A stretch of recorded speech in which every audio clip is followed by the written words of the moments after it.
Um, there's a really funny screenshot Oh. somewhere in my folders. It's me, like I sent like a screenshot to my friends of me reaching like 150 on Twitch. Yeah. And I was like, Hell oh yeah. my God, guys, I did the calculations, and at this growth rate, I could reach 10K by the end of next year. And I was like, let's go. Hell yeah. Yeah. Clearly blew that out of the water. Clearly not even comparable. All right. Yeah. I don't really know what happened. I mean, I do know what happened, but like, it was like, oops, Yeah. I guess.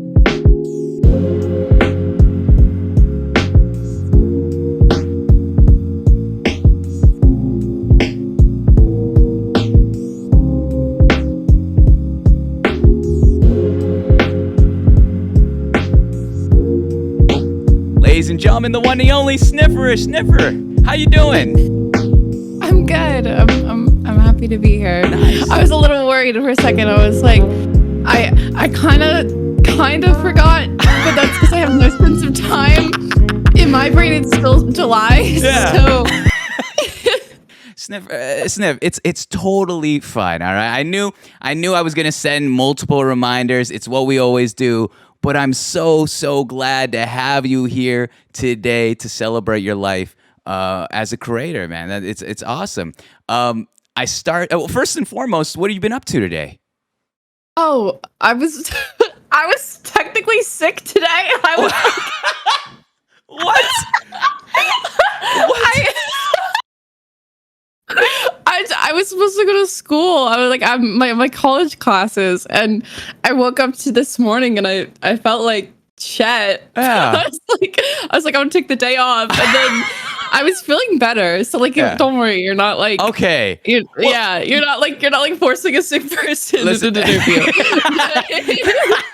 Listen, I'm going to post this next week, so we're going to get away with this, all right? No professor's going to catch you being here playing hooky, all right? I promise you. No snitches here. No snitches in the chat either.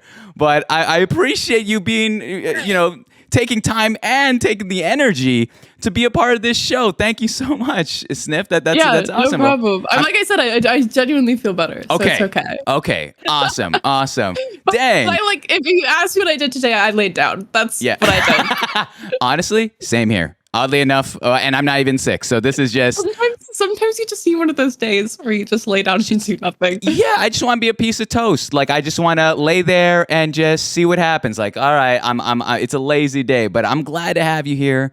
I'm glad we can hang out a little bit and talk about your life. Now, I start these shows off the same way, and I tell the guests how we got connected. And it was even before this interview. I'm not sure if you're fully aware, but for me, how we first were introduced to one another was through Kinsey. And so, originally I had you queued in for the rock, paper, scissors tournament. And, life happens. I think you were in the process of a move or something was going on. Mm-hmm. And so, you were one of the few that gave me a longer heads up that you couldn't make. And I was like, oh, you are my dream guest, where I was like, oh, thank you so much. I'm going to look back. I was like, yeah, no, I gave it like at least a week heads up. I was like trying to be nice. Totally. And I loved that. And I was like, oh, thank you. So you and Wally were two that had something come up and had to go. And I was like, oh, totally fine. I'll take the week. Great, do your thing. And then I took some time off, and I kept thinking, I was at a coffee shop, and I had 3 to 4 weeks worth of shows to book.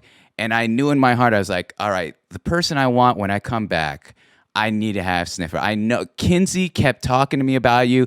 She was the one that was I like, love Kinsey. oh my, same here. And she couldn't gas you up. She was the one that was just like, Moms, you got to have Sniffer on the tournament, please. I'll reach out for you. And I was like, I would love that. Yeah, totally. I've been trying to find a way to reach out to you, but it's like, I'm apparently really hard to get in contact with. I don't know why people tell me that. I think it's because I'm just like very unresponsive on Discord for some reason. I didn't even know to find you on Discord. I was trying to find you on Twitter or like an email. That's how old I am. I'm trying to email you stuff. And I was like, oh shit, like where am I going to find her? And so, I'm glad we were able to connect, and you were so easy to work with to find a date. And I'm thankful for your time and your willingness to try something different, Sniffer. So Thank you. here I mean, we I'm happy to be here. I saw a few of my friends do like this interview, and I was yeah. like, "Yo, that seems cool." And also, I've heard very positive things about you, Thank you. also from Kinsey. But That's too sweet. That's too sweet. Yeah. Oh my goodness. It's a ball of energy. That was something that just shocked me. And I was like, okay, I trust her now. I trust her with everything. Whoever she says is cool, I'm taking that at face value.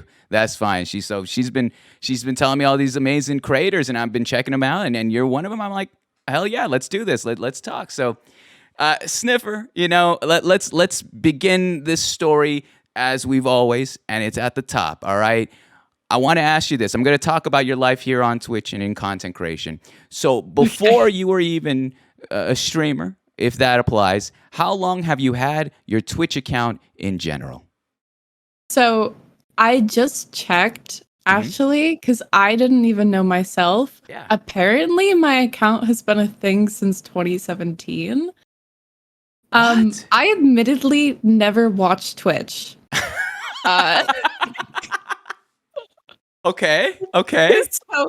So I didn't start using like Twitch until I want to say like the summer of 2020. Yo, okay. Do you remember why you made your account back in 2017, or was that all just a blur? I think I think back in 2017 it was because I wanted to watch one of my favorite artists who I had followed on Twitter, and I just wanted to like check in on her stream and like see what was up, but that's like all I remember. Yeah. So you literally created that account to follow this artist. You popped in and then had a 3-year hiatus. You just were like, all right, well, that's that. Well, like it just Twitch like really wasn't my thing. I was always more of like a YouTube kid. Yeah. Okay. You know? Totally. And then I didn't really know like who to watch, like who the people were. Yeah. Like. No, definitely. It's such a, I would say only recently did Twitch really solidify itself as a platform of like creators where it's like, it's always been there. It's been there with Justin TV days and you have your OGs of Twitch. But I think during, COVID especially, everyone's indoors and everyone's just looking for something to hang out with and watch and be entertained by. So you mentioned mid 2020 is when you came back, correct? And why was that for you? Why was it mid 2020 you came back to this purple platform? So that's actually kind of funny because I know that kind of connects into some of your other questions that you've got here. Yeah. At the time, I was dating this person who wanted to be a Twitch streamer. Okay. And so I remember like them telling me like, oh yeah, like I want to stream on Twitch. Like I want to get into Twitch streaming. And so like they spent that entire summer like sort of, like I don't know, like getting ready to and like doing like a few streams and stuff like that. Yeah. And I was like, obviously they were my partner, so I was like gonna be super supportive, which I was. So I got on Twitch, and like I remember I was like one of their like I have boosted them to affiliate and stuff like that. Oh, yeah. That average 3. Yeah. So that's like literally why I got back on Twitch was for that reason. Okay. So you're helping out your partner. You were supportive, all that, and then. What made you stick around to the platform? Well, then I was like, wow, my partner's really invested in like wanting to be a Twitch streamer. Yeah. Like, and I want to be closer and like have more relatability to them. Like, I want to understand like what this is like, what it's like. So then I started streaming myself. And I already kind of had a little bit of a community just because I had established myself in like specifically the Minecraft builder community. Yeah. And so I kind of just like took people from my Discord and I was like, hey, do you want to come watch me like play Minecraft or like build or something like that? And they were like, sure. And like that, I didn't really do it super frequently. I think I did like maybe 1 or 2 streams. Totally. It wasn't like something that I really did a lot, but I was like, I wanted to understand, like I wanted to understand it, and I wanted to have like that experience that my partner was having, and I wanted to like, I don't know, I wanted to relate to them. I wanted to feel like closer by like doing something that they liked. Yeah. Completely. And so tell me about that first stream. You have your OBS, You're pressing that go live button for the first time. You're hitting up your Discord saying, "Hey, pop in, check out, the builds." How do you remember how you were feeling at that time when you first went live? So I used to live in the middle of the woods. Yeah. Um, and Okay. I had really bad internet. Hmm. I remember my first stream, I didn't have a face cam. I actually wasn't playing Minecraft. My first stream, I played a game called Grease, which is like an art sort of like platform Okay. game. Very beautiful, very, Yeah. very, very beautiful. And I remember like playing there. I had my little controller, and I'm like sitting there just like playing this game, like talking to my mic. And Mhm. I had like like maybe 4 viewers, and like somebody would say stuff in chat, but I had a really bad delay because Mhm. of my bad internet. And I just remember, like, I was just like, okay, you just gotta keep talking. So I just Mhm. was like, it felt like I was talking to myself for an hour. That's what it felt like. And for most that's difficult. Like for most that understanding of like when you first go live, you're not going to have a ton of people show up, so you do have to develop that skill of filling in the silence, of almost explaining what you're doing even though it's kind of being done in front of them so they can figure it out themselves. Was that difficult for you to just fill in that void, or was it just natural, like, all right, this is what I just have to do to make myself and others comfortable? It felt really natural. Mm-hmm. Like, the thing is, like, I'm always kind of going off in my brain. I'm actually a pretty introverted person, but my brain is just always thinking, Yeah. always going off. Uh-huh. And I think when it came to streaming, I just was like, okay, I have to vocalize it now. Mm-hmm. Mm-hmm. That's awesome. So when did you recognize that this space or this art, content creation, was something that was going to be a bigger part of your life? Not for a while. Yeah. Like I did like a few streams. Mhm. And I guess this is like kind of what got me technically like this is what like I personally consider my streaming anniversary November 3rd, 2020, because Oh, that okay. is when I actually committed. Mhm. Um and the reason is because that partner that I was trying to get so close to, Mhm. we had a really bad breakup. Mm. And I was like, well, shit. And so I kind of turned to Twitch Yeah. and also TikTok, which has been a really big part of my like growth on Twitch as well. Mhm. So I turned to both of those, and I didn't feel like I had a lot of friends. I didn't really feel like I had a lot to do in general. I Mhm. just was like, you know what? I liked streaming the few times I did it. I'm gonna do this now. Yeah. And so when I committed. And like I would say like a week after that, I already had like 3,000 followers on Twitch, and I was like, this is it. I'm doing this now. That's Like awesome. I had different goals for myself back then. And like I said, I was really pushing hard on the TikTok thing too. Mhm. But I definitely was like, I want to do this. Mhm. Like, I mean, in my brain, I was like, I always told myself it was going to be a hobby. I never really thought that it could be something that more than that. But Yeah. even then, I was like, this hobby means a lot to me, so I'm going to do it. Totally. No, I completely I feel that completely. How have your goals changed from at that point to now? There's a really funny screenshot Oh. somewhere in my folders. Mhm. It's me. Like I sent like a screenshot to my friends of me reaching like 150 on Twitch. Yeah. And I was like, Hell oh yeah. my God, guys, I did the calculations, and at this growth rate, I could reach 10K by the end of next year. And I was like, let's go. Hell yeah. Yeah, yeah. Clearly blew that out of the water. Clearly not even comparable. All right. Yeah. I don't really know what happened.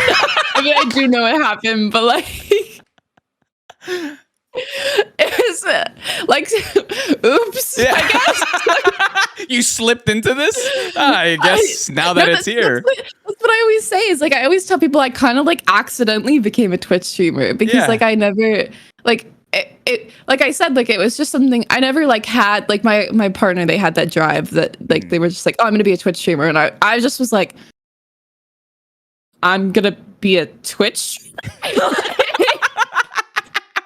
But that's some of the best stories, you know? It's when you you're not the triad, you're not thinking about it as obsessively as most, but you're just like, all right, this is what the people want. I guess, who am I? Like, I'll do it. Like, let's, and especially if it feeds you and it's something that you love and you're passionate about. Yeah, Why not? yeah. And then I fell in love with my community so quickly too. Yeah. Like it's like I cannot imagine like not streaming now. Yeah. I mean, I just had a 2-week period where I wasn't able to stream, and that felt weird. I was like, I don't like this. How are you able to get your fix? How are you able to? Was it Twitter? Was it YouTube? Like, what? I don't know what to do at that point. I agree. It is. It's odd taking a break and then coming back, but it's nice. You know that they're there, and you know that they love you a ton, and they're gonna come and support you when you do have that time to return there. So that's awesome. Let me ask you one more question though. How have you, as a content creator, evolved from when you first started? So you mentioned that, back in mid 2020, you came on and it was very natural. You understood that, you have to kind of almost explain what's going on and fill that void. And then incrementally you just started, growing and increasing your community and your viewerships, all that jazz. So tell me, from the Snifferish back in mid 2020 to now the Snifferish in mid to late 2021, how much have you grown? How much has your content or you as a person evolved? It's definitely been a little rocky. Like growth wise. I think just because I became a content creator like so quickly. Yeah. And I didn't really have any context for I didn't even like watch Twitch. Yeah. Right? Okay. So I didn't watch Twitch. I wasn't on Twitter. I wasn't on TikTok. So I didn't really it was really difficult to kind of learn important boundaries for myself and for my fan base. It was important to learn basically how to network and how to talk to people, how to exist online basically. I basically and I had to, like I said, because I got thrown into it so quickly, there was obviously a lot of room for mistakes. There was obviously been a lot of me doing dumb shit. I'll admit. Yeah. And I think it definitely there has been this evolution for me of going from I think people always want to talk about the transition from a hobby to a job, but nobody wants to talk about that transition as just being a regular person to almost becoming a personified brand. Wow. That's beautiful. No, you're spot on. That was, holy cow, that was way too honest. That one hit my heart, dude. Yeah, I'm being honest. I'm always honest. That's part of my thing. And sometimes that's difficult because to how honest can I be? That's the difficult. I had to learn that. How honest can I be right now? Yeah. I think, and that's the thing. How dumb can I be? Yeah. Because the thing is the internet doesn't forget, and they're not so easy on forgiving. And so when and especially for some reason, there's a misunderstanding that we're not people, we're not humans. In our nature as humans, we're going to make dumb decisions. It's just who we are. We're flawed. And so, giving yourself that grace is vital, but also the understanding of what you said. And most importantly, that, you went from being just a person to now a full-on brand. You're living a brand, and that's crazy. I've never seen that in business before. I've never seen that in the outside world aside from this place. It's insane. Holy cow. It's scary and it's stressful, and I think a really large portion of me evolving as a content creator was learning how to deal with that. And also on top of that, the fact that it's scary and stressful makes you want to act against it. But acting against it will make it worse, and then it makes you more stressed. Yeah. It's a funny cycle. It really is, and it's interesting. Like I said, as a content creator, when I was really first thrown into that, I didn't know what to do, and I had a lot of scared reactions. I had a lot of self-doubt. I had a lot of all these different things, and I think. I'm not over. I should say I'm not over that. I'm not free of that at all. I still have trouble setting boundaries for myself and stuff like that, and that's something that I've acknowledged. but it's something that I've definitely gotten better at since Yeah. I've started. Totally. And that's part of the journey. Again, like you said yourself, you grew at such a rapid rate, and so you're still learning as you go, and vice versa and all that. So it's I would say, give yourself a bit of grace, but I love that headspace. I love where your mind is at in understanding that and acknowledging that, all right, this is a different game. This is no longer just go live and, do whatever I want, but you have to acknowledge, all right, there are boundaries. There's points where I need to set a line there. I love that. That's probably the most Yeah. honest answer I've ever had with that question. Like, you shook up my world with that one. I was like, holy cow, I thought you were going to just tell me, I got new overlays, this and that. I was like, oh, okay, neat. But no, Is that what people definitely say? To be fair, no one's ever said that. Everyone's usually saying maybe more confident or this and that, but you gave me the brand one. I love that. No, I love that, Sniffer. That's awesome. That being said, all right, I'm going to transition us to this bit that I do here, all right? I created this account in January of 2020. I started streaming, 6 months later after that. And so I haven't been on Twitch for very long. I'm always looking around, and I can't be everywhere at once. It's impossible. But I'm on your channel right now, Sniffer, and I have 3 clips of your channel. And I just, I would love a little bit of context as to what's going on here and maybe some background stories or whatever it may be. All right. Nothing bad. All right. This is one of those trust fall exercises. All right. I got your back. I got your back. Okay. This one's super quick. All right. This first one here is super quick. I'm going to switch over to the clip scene so you can follow along on your end if you'd like to listen as well. Let me switch it here. This first clip was from 7 months ago, and it says "Sniff Cat Strikes Again." All right, that's the clip. It's only 7 seconds long, and we're just gonna listen in. We're gonna pay attention. Let's see what happens in this clip. 7 seconds. All right. Ponyo, ponyo, ponyo, fishy in the sea.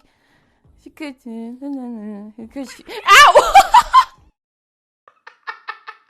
That was the.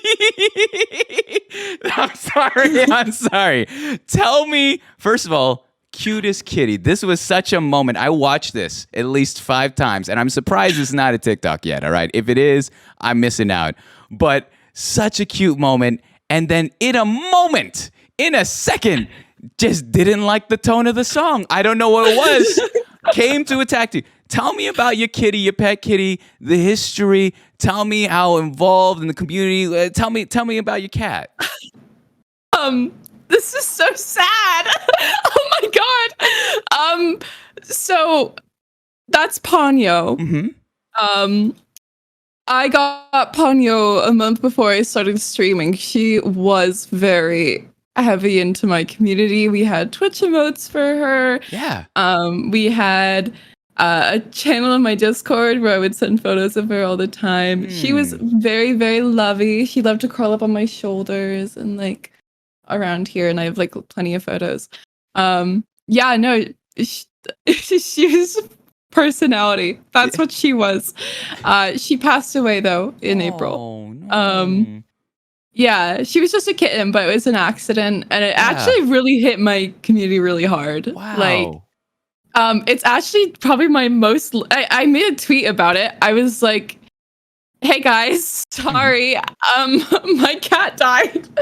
Because obviously she was really into like she was really like a big part of my community. Yeah. And I think to this day, it's like my most liked tweet.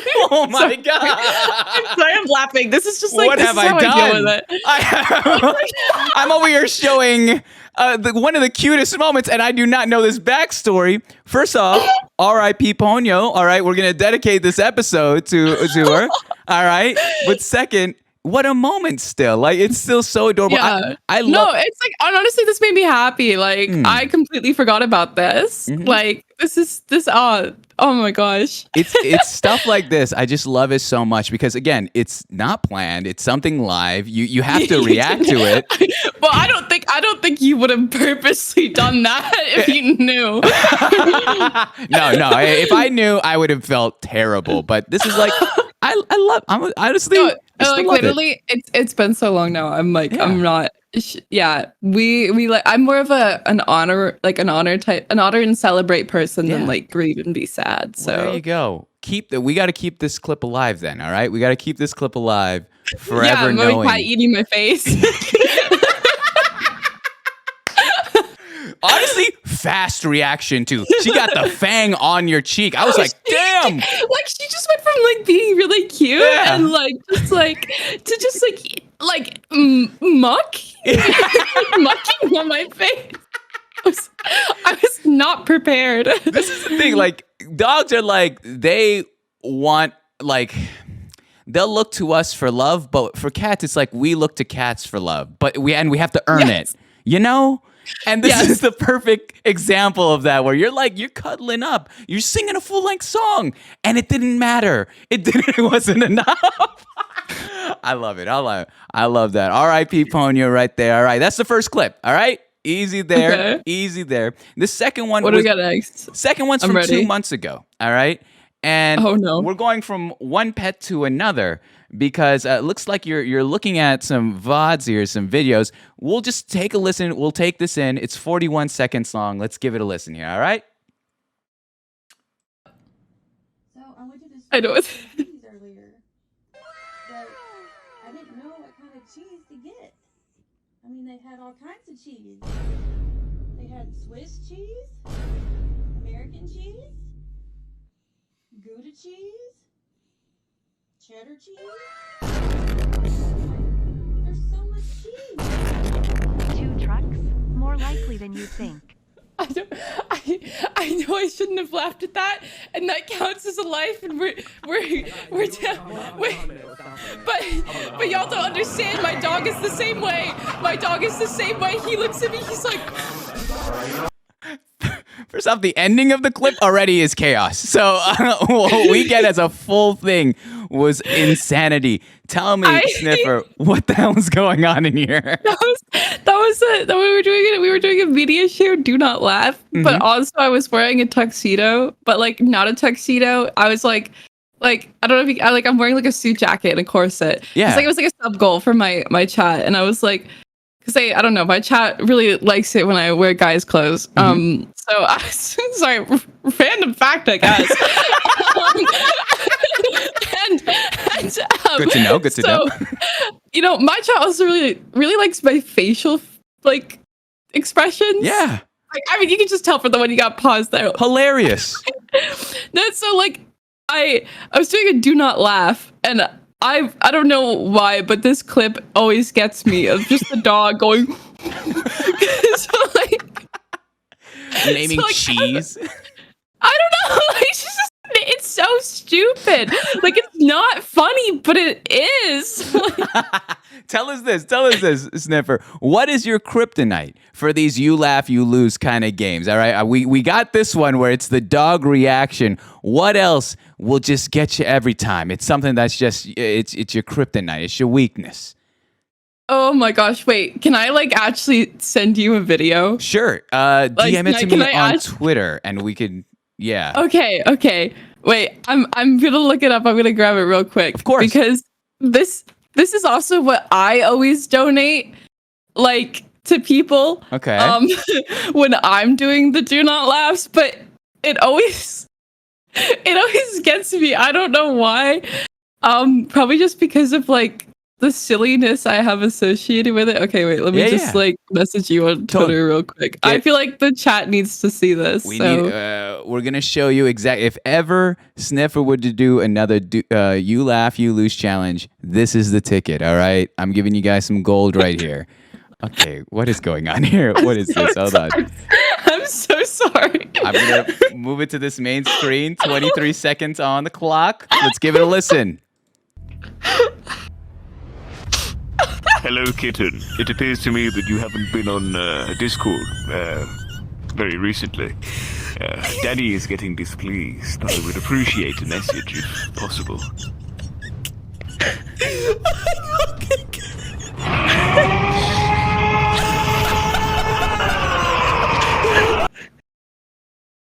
We went from dog eating cheese to Attack on Titans? What is going on in your life? Sniffer, what we went from this to this? How do those two things equate? What's going on? Why does this one get you? I don't know. I think it's because like my friend just used to like send it to me as a bit. Yeah. Like she used to just be like, "Hey, join VC. We're playing like Stardew or something or like some game," and then like would send me that video. You're not including me in the Discord. I am shocked. This is range, ladies and gentlemen. This is range in comedy. I've never seen this. I just find really dumb stuff funny. Yeah. I feel like that it's just all under the spectrum of dumb. I like it. I love that. That's beautiful. I save that. Next time you do one of these challenges, I got you on that. All right. Okay. I'll Beautiful. be waiting. So that's the second one. We got one more clip here, and it's 4 months ago. It was during your subathon. And this is something, it's more, I just caught a clip of this and I'm trying to understand what's going on, all right? And so we'll listen here. You are dying. You are having a ball. But let's let the clip speak for itself. 30 seconds long. Let's listen in. 6 out of 10. He absolutely could not rock a diaper bag. Save the fact that he's a fish, it doesn't, like, he couldn't do it. I don't think he has the range. Next up, Homer Simpson. First, yes, absolutely. He's stupid, but like he loves his wife. For a few levels of annoying, he loses a couple points. I also want to say I've never watched The Simpsons. I'm doing this purely based on assumptions. Sniffer, what are you're judging these dad cartoons? What is going on here in this clip? Not even the best part. Oh my god. So for my subathon, I did this thing with my friends. I said, I want you to make a PowerPoint presentation and like we're gonna do them on the subathon, like on call. Okay. Right? Yeah. So my friend and my previous Discord like manager, Foss, we just call him Foss. He made a presentation ranking the hotness of cartoon dads. Okay. So I just started dying because Dadfish from Nemo. What the he's sitting here like objectively ranking these dads, and then this is the fish from Nemo, like, and so that's what's going on in this clip. Yeah. There was so like he had like this whole criteria laid out too. It was like based on like how good of a husband they were, like could they rock socks and sandals, like and a diaper bag, and like the first damn line says, "What? His wife is dead, so I have no idea." Didn't even like try to say as a father to Nemo. Just no, nah, doesn't work. Sorry. No clothes every day. Absolutely could not rock a diaper bag. That's a fact. It really did. It just came out of nowhere. It just really like everyone, like me and chat we were gone for like that entire hour that we were doing the like we also had like one on like ranking like how good each individual state would be at skateboarding. We had another one talking about like whether the Barbie movies were gay. We had another one that was why British people suck. Like, there was just a lot. Yeah.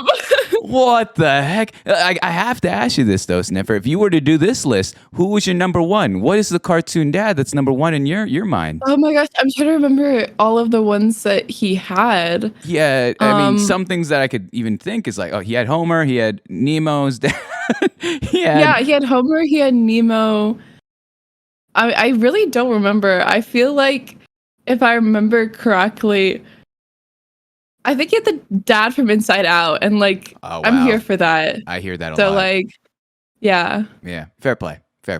All right. Thank you. Well, like that, Sniffer. That's all the clips. Easy as that. Not bad, right? Nothing too embarrassing or whatever. That was fun. Yeah. That was a good blast in the past for me. Well, if you like that, you're gonna love the next segment then, because as much as I love Twitch, I also, when in good fun and a healthy headspace, I love Twitter.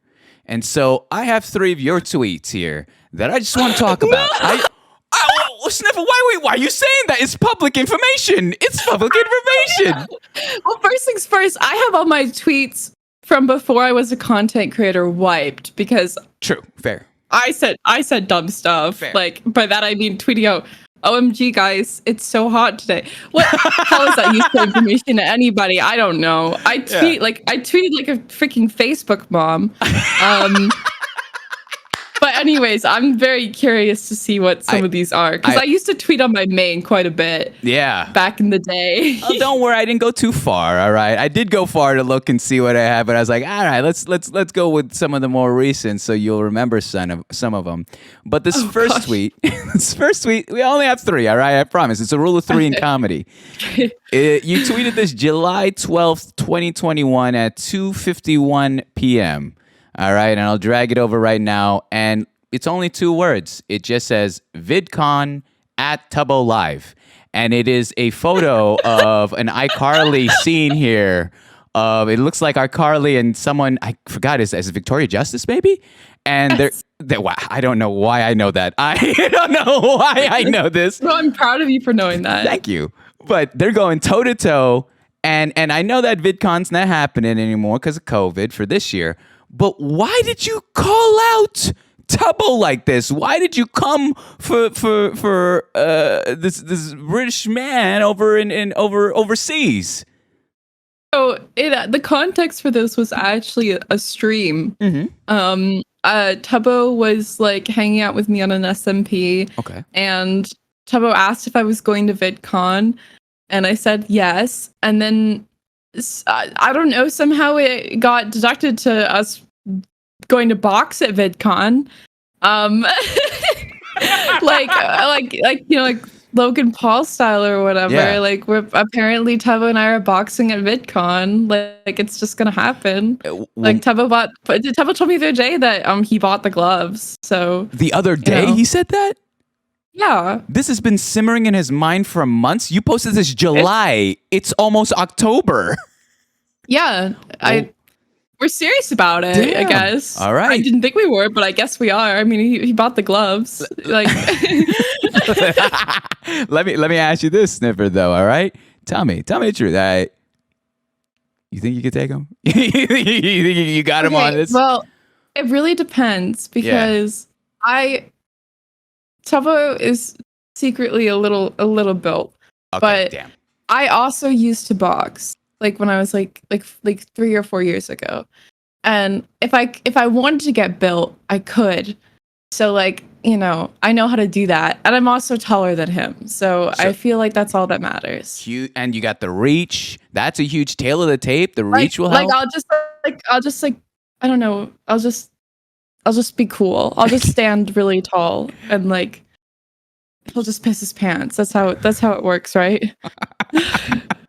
I feel like I've heard a lot of British Minecrafters say that phrase. I'm pissing my pants. I don't know what it is, but you're right. Yeah. That's the phrase. They're referring to when they see me. Oh, gotcha. Good to know now. Yeah. That's perfect. Nice. Well, we'll table that fight for 2022 VidCon. All right. Keep that in the books. That's the first tweet. Easy. This next one was very recently. All right. And it even shocked me when I saw it. I thought this was a subtweet at myself. No, I'm joking. But I looked at it and I was like, Sniffer, I'm going to have you. Literally when you tweeted this out, I saw it live and I said, I have to save this.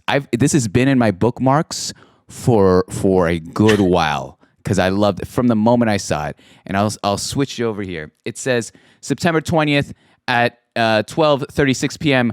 It's one of those days where I want to make fun of short people. I love that. I fucking died. I loved it. Tell me, what was it about that day when you woke up and you chose violence to anyone that's under 6 feet tall? I don't know. I was just like in a mood that day. Yeah. Like I literally I woke up late. I couldn't find my keys. My friend had to drive me to my courses. I was sitting in the cafeteria going through caffeine withdrawal, and I was just thinking, man, my life would be so much better if I had like a 5'1" little bitch to make fun of right now.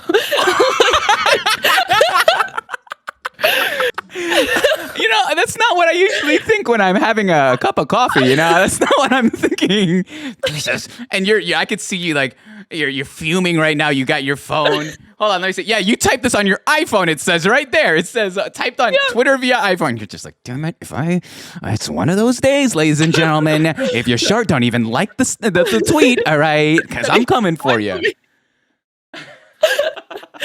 Also, it's just like I don't know. It's just a bit, I guess. Oh yeah, totally. I mean, the first one of the top comments here. Time to lock my door. It says Tab. And you go run. Chapel Harvey. I love it. No, that's beautiful. It's nice to just pop off every now and then. You know, let it out. You can't. This whole 24/7 wholesome doesn't exist. All right, there's got to be a little bit of grit there, and I like that. I like the call out. I love it. All right, that's tweet number 2. Easy. Tweet number 2. This last one here, I think it's perfect for the season that we're coming into. We're leaning into fall, as well as October being next month. But this tweet here, it says the first one says, okay, but do I cosplay the tall vampire lady, ... I mean, ... And then you follow that up with, for those of you who said I'm not tall enough to cosplay the vampire lady, here's literally me awkwardly standing next to a 2-meter door in my PJs. What is going on here? Why did you need to flex on us like this? And you're literally holding the door. People think I'm short. Really? Okay, they like if you go like literally if you go into the second tweet that you showed me, Yes, right, and you look in the replies, like wait here, it's one of those days where I want to make fun of short people. There's always that one person who's like, wait, aren't you short? There it is. Yeah. Yeah, they're like, aren't you short, Sniff? I'm like, no, I'm not. And people always come into it, they're like, you have short energy, Sniff. You have short energy. I'm like, no, I'm just nice, and you think that feminine people are short because you have gender in your head. I don't know. You get my point. Yeah. Like, may I ask what the official like height, or is that you want to keep that mystery? I'm like 5'11". Really? I'm almost 6 foot. Yeah. Oh my goodness! So, and bringing this all the way back to Halloween and costumes, what are you thinking about for Halloween this year? Honestly, have no idea. I really want to do something though, because like last year I didn't really have a reason to dress up, but like, you know, now because like I'm not going to parties. Like it's the middle of a pandemic, and I'm a responsible little person. I don't know. Amen. So I was like, maybe I'll like do something for stream or. Like, I don't know. I'll do something. Okay. I want to do something kind of like maybe video game related. You know, Ooh. I don't like doing super scary stuff. I'm not a big like scary person. Yeah, same. Any idea? If you could, if money was no object, all right, and you could just ball out a costume, what would be the ideal video game character you'd like to dress up as for Halloween? Oh my gosh. This is such a hard question. These are the hard hitters that I'm talking about. All right, this is the one that's going to be the toughest. I promise.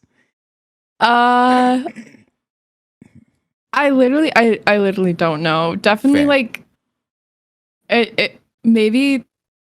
No, I literally don't know. Like it's so difficult because there's so many that I could think of. I don't know because like I did play League for a while, and I all I can think about is League characters because they're all so incredibly beautiful. You get my point. Fair play. I'll let you off the hook. All right. We don't want anything. No. You're gonna have to answer to people on Twitter though about that. All right. I don't know about especially talking about League. All right. Everyone has an opinion on League of Legends. All right. I know. It's But it is what it is there. No, but Sniffer, that's all the bits, all right? That's the hard part. That's the hardest part of the show, I promise, all right? It's all the silly, goofy, wacky things. I'll ask you a few more questions, introspective questions about your time here on Twitch, and then we'll lean into your life story, all right? Okay. So the first question I'm going to ask here is, what have you learned about yourself through streaming? Oh God. I had like a whole gender identity crisis because of streaming. That sounds so funny when I say it like that. I don't know if you know this. I use they, them, and she, her pronouns, and I technically identify as genderqueer or non-binary. Okay. So a fun fact about me, I guess. And when I started streaming, I definitely was not that. I identified as a cis woman. I used she, her pronouns. And I guess when I got into my streaming community, like obviously with my community being so like pro LGBT, and I've identified as bi since I was very young. So I was like, yeah, like I'm a part of this community. But then like the people talking about their like experiences and stuff like that, I was like, huh. And then like, you know, exploring more of my androgynous side and stuff like that. I just streaming literally is probably the reason why I figured out like my gender identity. That sounds so weird, but it's true. Like that's awesome. That's cool that you were able to, and it's interesting because I wanted to ask you. You know, you used the term crisis that when you got on here, and you why the crisis or the crises?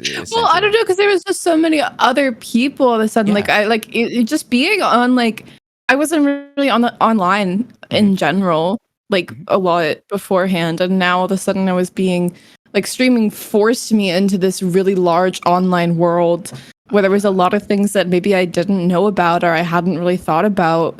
And so I don't know, when it came to like I saw like some of my other friends who maybe identified as like non-binary, or like I met other streamers that maybe, you know, had questioned their gender or something like that, and it was just like, it's like, oh, what, and I was really nervous about it at first too. Like I remember when I told my community that I wanted to also start using they, them pronouns, I was really nervous. But now it's like a pretty big, like people really like representation, and they're like, yeah, Steph, like that's awesome. That's my streamer. I even wrote it down here. Like I wanted to respect that and celebrate that of you. Thank Like you. I take notes during the show, so if you ever see me look away, no, it's awesome. I was gonna ask you that later on in the show in the romantic relationships part, but I think this would be the best time now, in terms of like. You said that you when you were born, you always knew, correct? Is that I don't want to mince your words for you in terms of being bi, correct? Well, I don't know. I always knew that I liked women. I always knew that at least. Like, I grew up in a very progressive area. My downstairs neighbors were a very sweet lesbian couple that watched me on like occasions. So I knew that I liked women, and I knew that I like I was like, okay, well, yes, and then yes, so yeah. But I was just like, I like hot people. That's my sexuality. That is the greatest Tinder bio I've ever seen. Hey, listen, I just like hot people. All right, back up. All right, it is what it is. If we match, then you know what it is. All right. Yeah, like that's amazing. I love that you were able to, live in your identity and then come into this world, this online world, and then celebrate that. And while you say crisis, I would say almost more of awakening and more like understanding of like, okay, this is, there's much more than meets the eye. There's much more into, especially when you're going to the pronouns part of it all and trying to figure out where you truly fit in and where you feel comfortable saying, all right, this is where I am. Like, this is who I am. And coming forward to your community as well as your community embracing that. That's awesome. And celebrating you there. Let me ask this one. How would you describe your streaming style, Sniffer? How would you describe your streaming style? I don't know. I'm not like a super, I guess like everyone always calls me their comfort streamer. I don't know. I guess I guess that is my streaming style. Is I Yeah. like to bring happiness and like comfort, and I like to it doesn't mean I'm like always quiet, because I can be loud. I can like sometimes I'm like I'll have like little chaotic streams, but even people say like when it's chaotic, it's like still comfortable. Like it's Yeah. supposed to be like very. I want my stream to feel like a hug. It's like I don't know. That's my style. I'm very interactive. I like to talk to chat.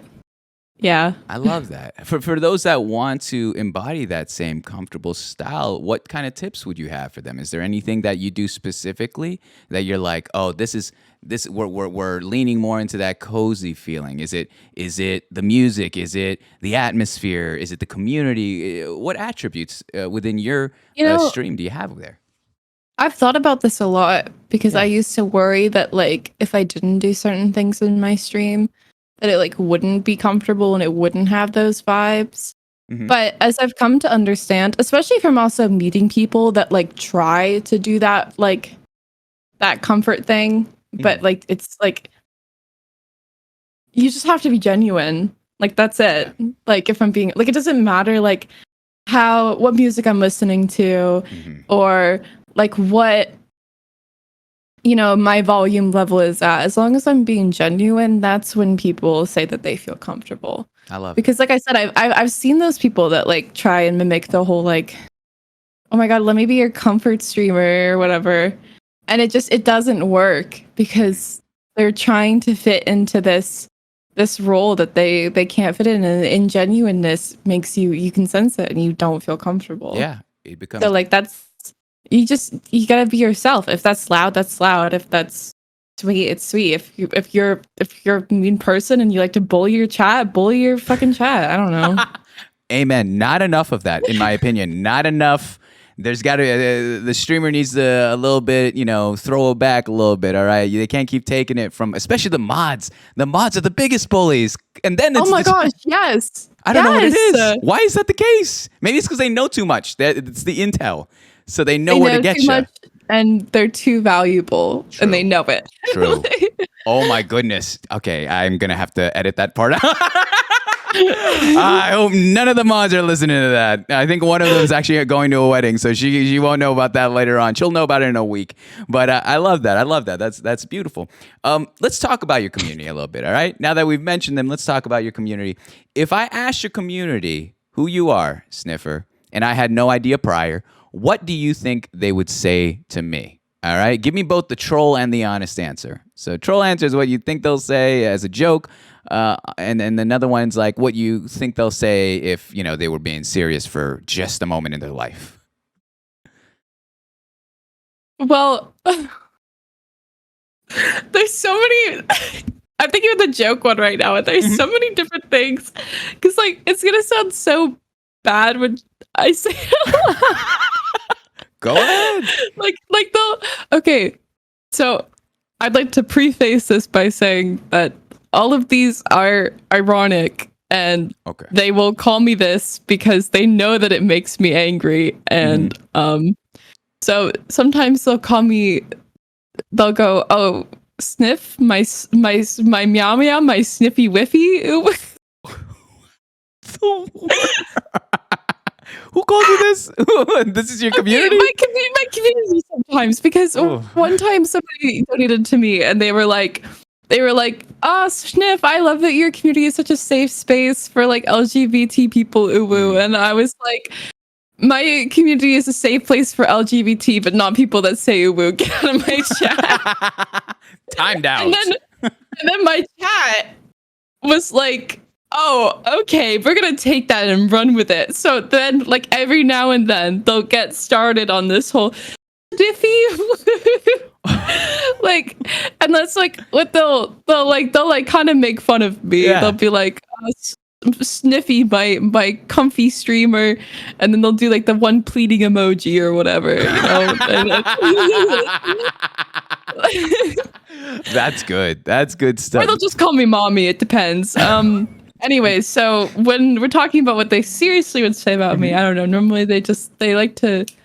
I would say probably something along the lines of like they'd say that I'm creative, and obviously just call me Sniff. Yeah.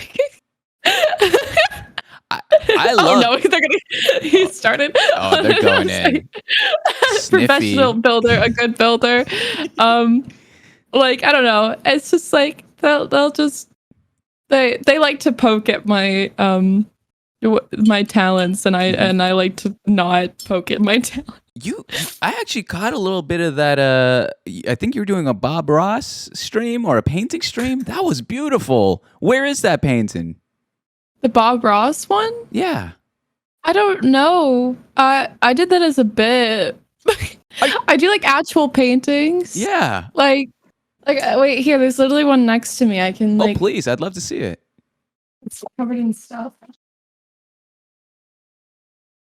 It's like I'm like struggling a little bit. Oh, don't worry. Anyways, Yo, what? yeah, this is one of my paintings. That's stunning. Thank you. This is just sitting on my desk because I'm like I said, I just moved. So I'm sorry. It's got a thing on it, so the light's probably like Yeah, it's a little hitting it. glossy. No, I could see it. What was the inspiration behind it, if I may ask? It was actually for a study that I did back in the spring, around like censorship and flowers. Like I just started taking things and like things that we might just instead of censoring. Like when I think of censoring, I think of like blurring things out, and instead of blurring things, I just like put flowers over it. I don't know. I like flowers. That's it. I just like flowers. It went from that's really deep to okay. Listen, I just love flowers. All right, let's get a little there. No, but that's dope. I love that. I love that concept. That's really sick. Thank you. Let's flip the community question on them. All right, since I now know what they would say of you. Let's flip in the sense of how would your community describe you to me? If I showed up in your community, I said, "Yo, Sniffer, tell me about these amazing faces that are surrounding me here in your chat." What would you say of them? How would you describe your community to me? I would jokingly call them my little gay children. But that's yeah. My community is, because of like my nature of being so open and accepting. My community has a lot of diversity in it. It's got a lot of people of different ages, different identities within the LGBT community, a lot of allies, and just a lot of people that are really like, I like to say like the energy that I like to think about the energy you put out is the energy you attract. Amen. And so when I think about my community, I just think about like a lot of people that are really kind and like really open to things and like willing to learn and discuss. I mean, whenever like somebody has questions, like I've seen it in the Discord, I've seen it sometimes in my Twitter replies, like whenever somebody has like questions about something or they're like maybe not going through the best time, like my community is like really supportive of each other and like really there for each other, and I really respect that. Like I'm happy about that. I'm proud of that, because like I think that's good, and I've always seen them be very nice to each other too. That's huge. That's huge. When you could step away as the creator or the streamer and have them interact in a respectful and kind way, and then make friends with one another. There's a little point of, and second, if you call them your gay children, there's no wonder why they call you mommy. Do you realize that? It fits the brand. You can't do that. that doesn't make. They're just fulfilling the joke at this point. I think I'm on their team on this one. No, that's yeah. I smell a rebranding if I've ever heard one. I don't know. Oh my god. Well, aren't you moms? Isn't that your role anyway? My mom's a host, though. All right. There's definitely going to be a whole. There's other moms. I'm fine with that. That's fine. That's okay. That's awesome. I love that, though. I love that you facilitated and created this community that's self-sustaining, but it's very loving and welcoming, and it can bring in people from different walks of life and just hang out and be a part of something cool. And and comfy and relaxing. There's not enough of, I would say, not enough comfy streamers, authentic ones where you could hang out and just be. There's no need to be. If I want to be yelled at, I'll go to Boomers. If I want to hang out, I'll go Sniffer. I think is what I'm hearing there. But I love that. Let me kick it into overdrive here with this last question. All right, one more question. Okay. How has your community helped you in a way that they aren't aware of? How has your community helped you in a way that they themselves are not aware of? Oh gosh. I have this is something that they have that I don't think they really know about, but Yeah. I have really bad history, I guess, with my self-image and how I view myself.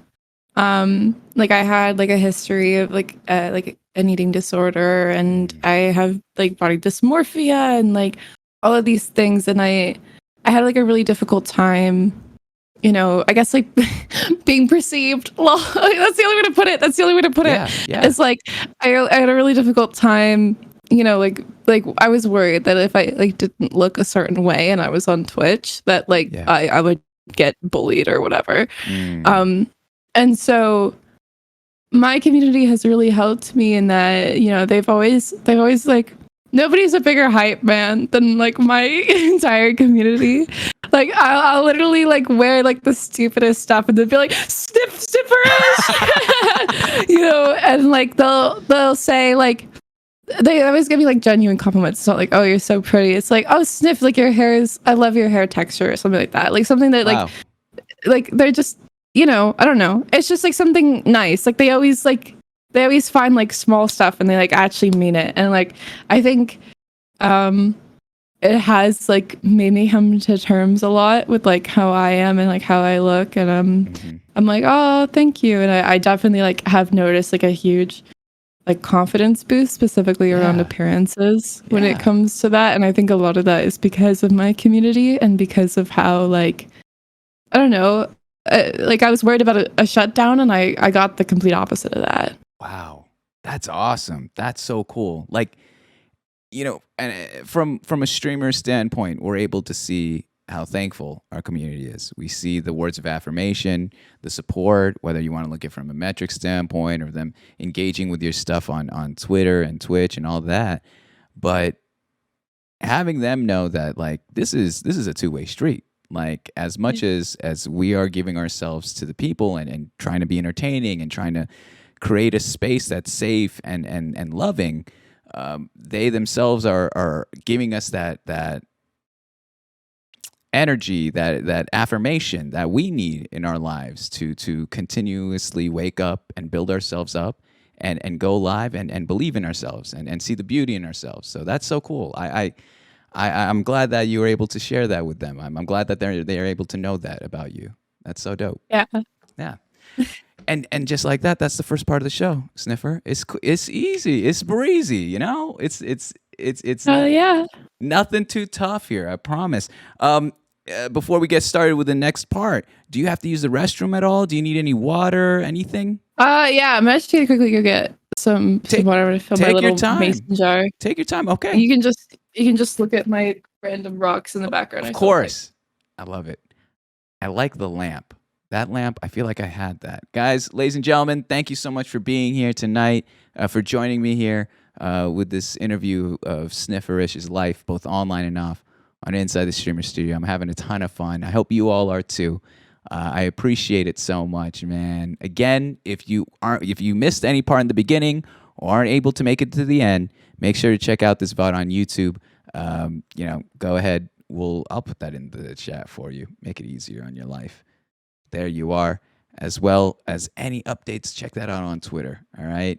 You'll never know who will show up in the studio. So stay informed, stay updated there. Happy to be here, moms. This has been lovely to have while I'm working. Hell yeah, Ferret. That's awesome. I'm glad you guys are here. I'm glad. All right, Sniffer. I forgot to mute, but you can just hear the door close and open. That's fine. I didn't even hear it. You're totally fine. I'm going to use the restroom, though, all right? I have 3 bathroom breaks installed, so I'll be right back. I'll sit here with chat. Perfect. All right, I'll be Drink right back. my water.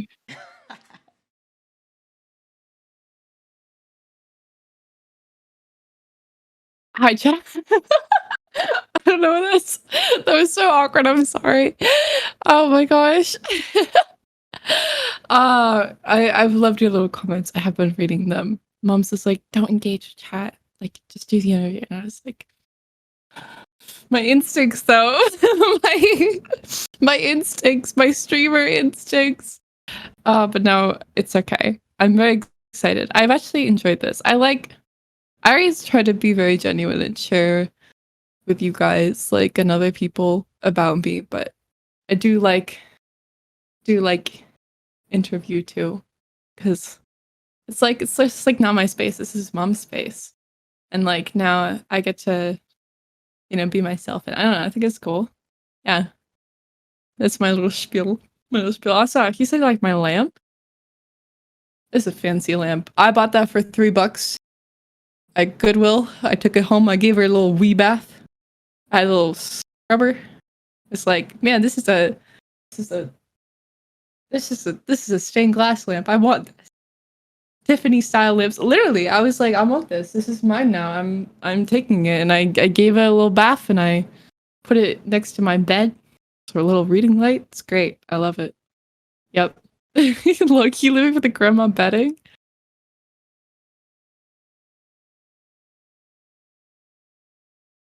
Damn. Didn't have to do me like that.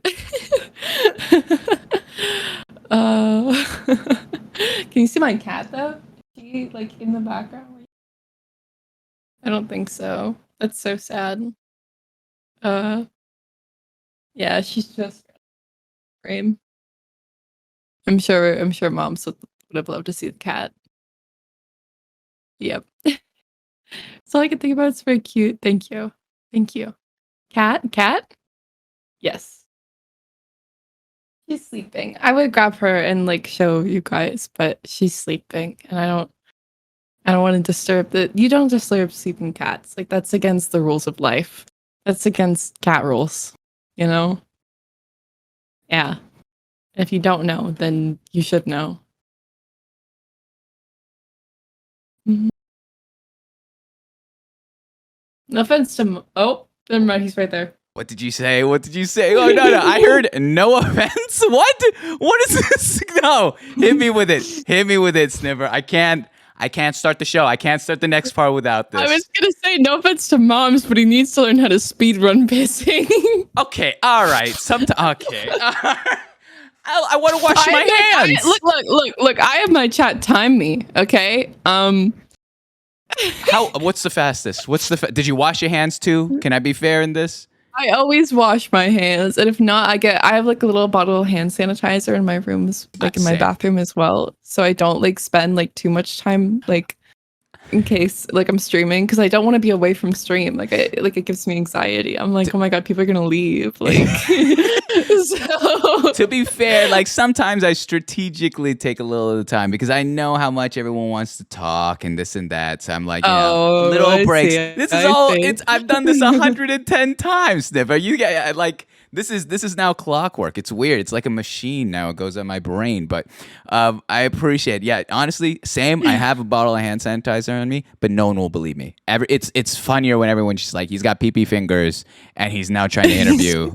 Like, it was, and so it is what it is. The internet, again, like I said, unforgiving. I showed my hair and they still think I'm bald. They thought that was a deep fake. Unforgiving play.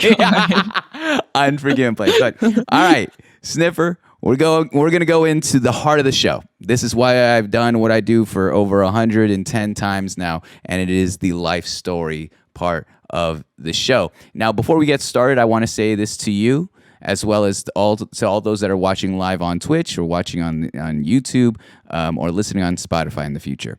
And it's this. It's the fact that any individual, content creator or not, that's willing to share a piece of their life to anyone should be respected and honored. This is not a place of judgment. This is not a gotcha interview. This is your story as much as you're willing to share. And so the thing is this, the nature of my job is I'm going to ask you questions, and sometimes I'm going to ask you follow-up questions. If ever I go too far or pass a boundary that you're not comfortable, feel free to give me a non-answer. Feel free to give me a vague answer. Feel free to tell me to carry on, and we'll continue on forward. There's no problem with that. My number one prerogative is to have you comfortable. You're literally in control of this part of the show. All right, no tricks, I promise. Oh yeah, thank Great. you. Awesome. All right. So we're gonna start here with kind of your family life as well as just general growing up. Younger Snifferish. And this is always kind of it's funny, I say that little speech there, and then I hit you with like the most, I would say a like dox-ish question. So without doxing yourself, can you give us, where were you born and raised, whether that be a general city, state, location, wherever it may be, where were you born and raised? Yeah, so I was born and raised in New England. I feel like that's like probably the best way to put it. Nice. Like, because like even if I said my state, I feel like it'd be useless because the thing about New England is like New England is just New England. Like this, it's all kind of like, yeah, like if you're in New Hampshire, you're in Massachusetts. Mm-hmm. Like that's the best way to put it. Like awesome. But like very like, like Northeast Kingdom sort of vibes, like up near the border. I grew up near the Canadian border, and so that has always played like a pretty big role in my life, just like culturally. We before the pandemic, like it used to just be like, oh, let's go to Canada. Yeah. And like the people from Canada would always come down here, and it was just like, yeah. I've been born and raised here. That's so cool. Yeah. You got a little bit of culture, like both sides. You get to see the American side and the French Canadian side. That's awesome. Yeah, it's like constantly being at Niagara Falls. Yeah. Nice. I love that. Any siblings, Sniffer? Yeah, I've got an older sister. Oh, that's She's awesome. actually like very public about it. Like she's like on Twitter and she's like, I'm Sniff's sister. And I'm like, yes, we know. I like that. And it's just the two of you?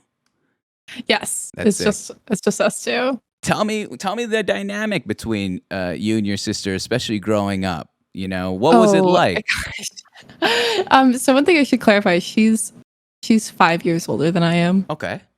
So that, especially when you're like 8 and 3 or 16 and like 11, like it definitely like created like some separation just because of the like we didn't really start like getting along or bonding until I think I had kind of reached that like 15, 16.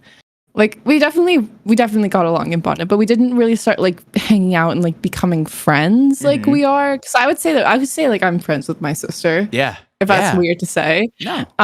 We didn't start like until I was like I said, like 15 or 16, until like she was an adult and I was like at least adult light. Because like until then, like we didn't really. We were just so far apart in like age and development. Like we just didn't really like talk much or get along much. Do you remember that moment like, where that broke? Where that younger? Yeah, it was pretty much when she like moved out. Yeah. Amen. Honestly, like about a year or so after she moved out, and like I had gotten my own car, and like we could like just see each other, and we weren't sharing a room. But you're right. Like distance makes the heart grow fonder. And so when it really does. Yeah. It really does. And your sister also has to respect the fact that like you're growing up and you're becoming your own person. And now that you both are separated through that moment, it's like you're gonna now develop your own like memories without her. And so yeah, I think I was like really I feel like we were just like on top of each other. Like literally, like we had bunk beds, and like that. I think that just created a lot of tension. Like just like like between us, because especially in times when my sister like needed to be alone or she needed to be with like just her friends, like that wasn't allowed. Yeah, we just we shared spaces. Mhm. But like now I feel like it's really easy, like, oh, I want to hang out with my sister, I'm going to go hang out with her. I want to go home, I'm gonna go home. Like it definitely has improved our relationship quite a bit. And I like can safely say that my sister is like one of my friends, like one of my good friends. That's so cool. Like I even love if she wasn't my sister, she would still be my friend. Yeah, that's awesome. That's so cool. What's something that your sister taught you growing up? Was there any Um, lessons to be learned?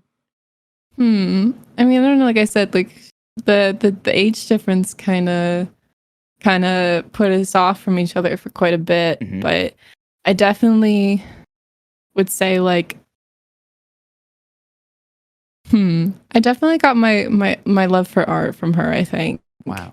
I mean, that's such a reach back, but like she also liked art, and I think I originally got into it because of that whole like, like you see a big sibling doing something, you're like, oh, I want to do that. Yeah, Oh, totally. Minecraft! Holy shit!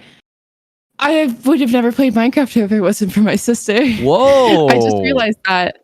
What was the Oh, introduction there? Is there a story she there? played it. She played the beta. I Mhm. remember. No, sorry, that just popped into my brain. No. She played the beta like way back, and I would like sit and watch her. Like I would like literally like pulled up a chair and would like sit behind her and watch her play the game. That's so cool. And Yeah. even my first times playing Minecraft, I used her account. So I guess that's not something she taught me, but that is something that she definitely influenced. Yeah, totally. Yeah.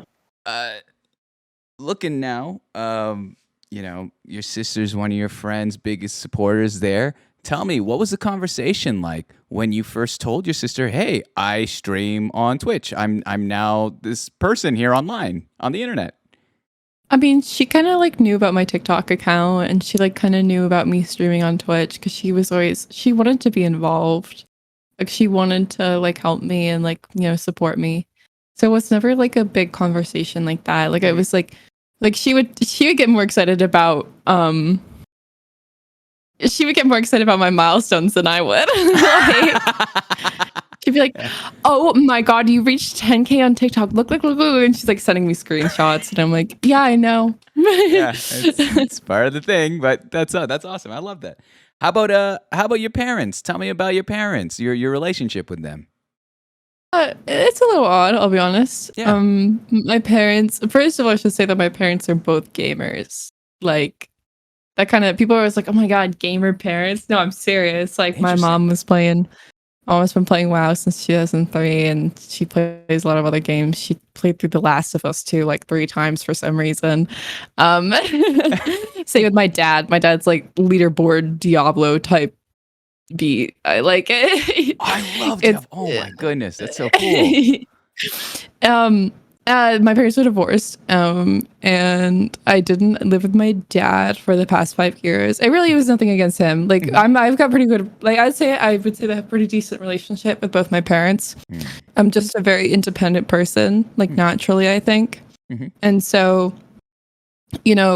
I was always just like very by myself, and so my parents have always been kind of like a you do you and like I do me, and like wake up in the morning and have breakfast together. Like, Yeah. oh my god.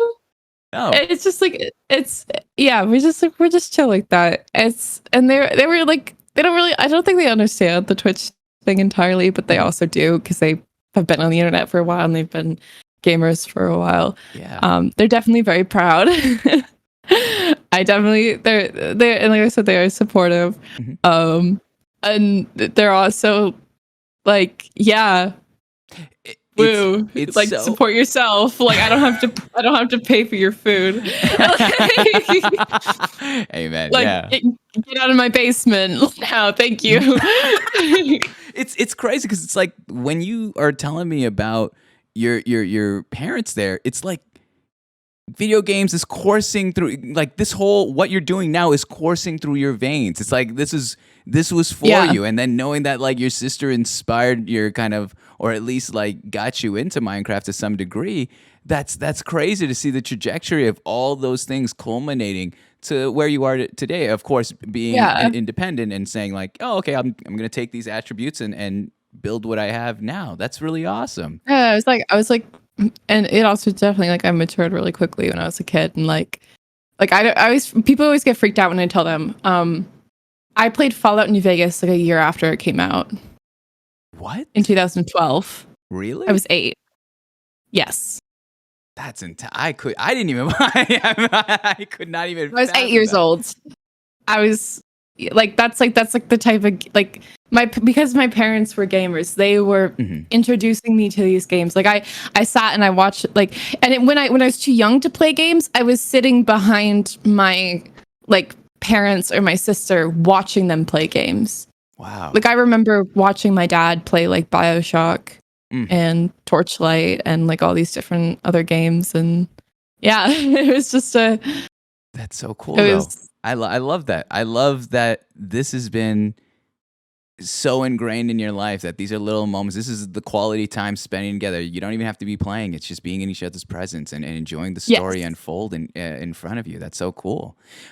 Tell me this, Sniffer. What's one life lesson from each parent, your mom and your dad, that they've taught you that you still hold true to your heart to this very day? Something that you apply into your life to this very day?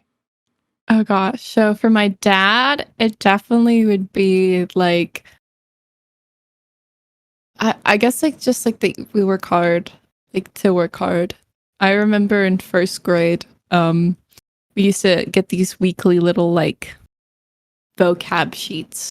Yeah. Have sentences and we'd learn vocab or whatever. And I was like, no. And so I just started putting them under my bed and not doing them. I mean, it was first grade. Like, what?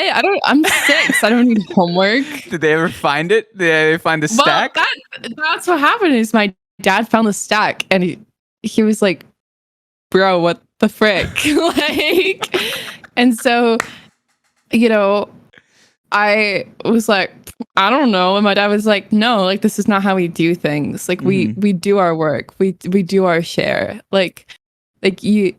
And I was like, I don't understand why. And, you know, my dad just kind of was like education is good. Like, this is like learning is good.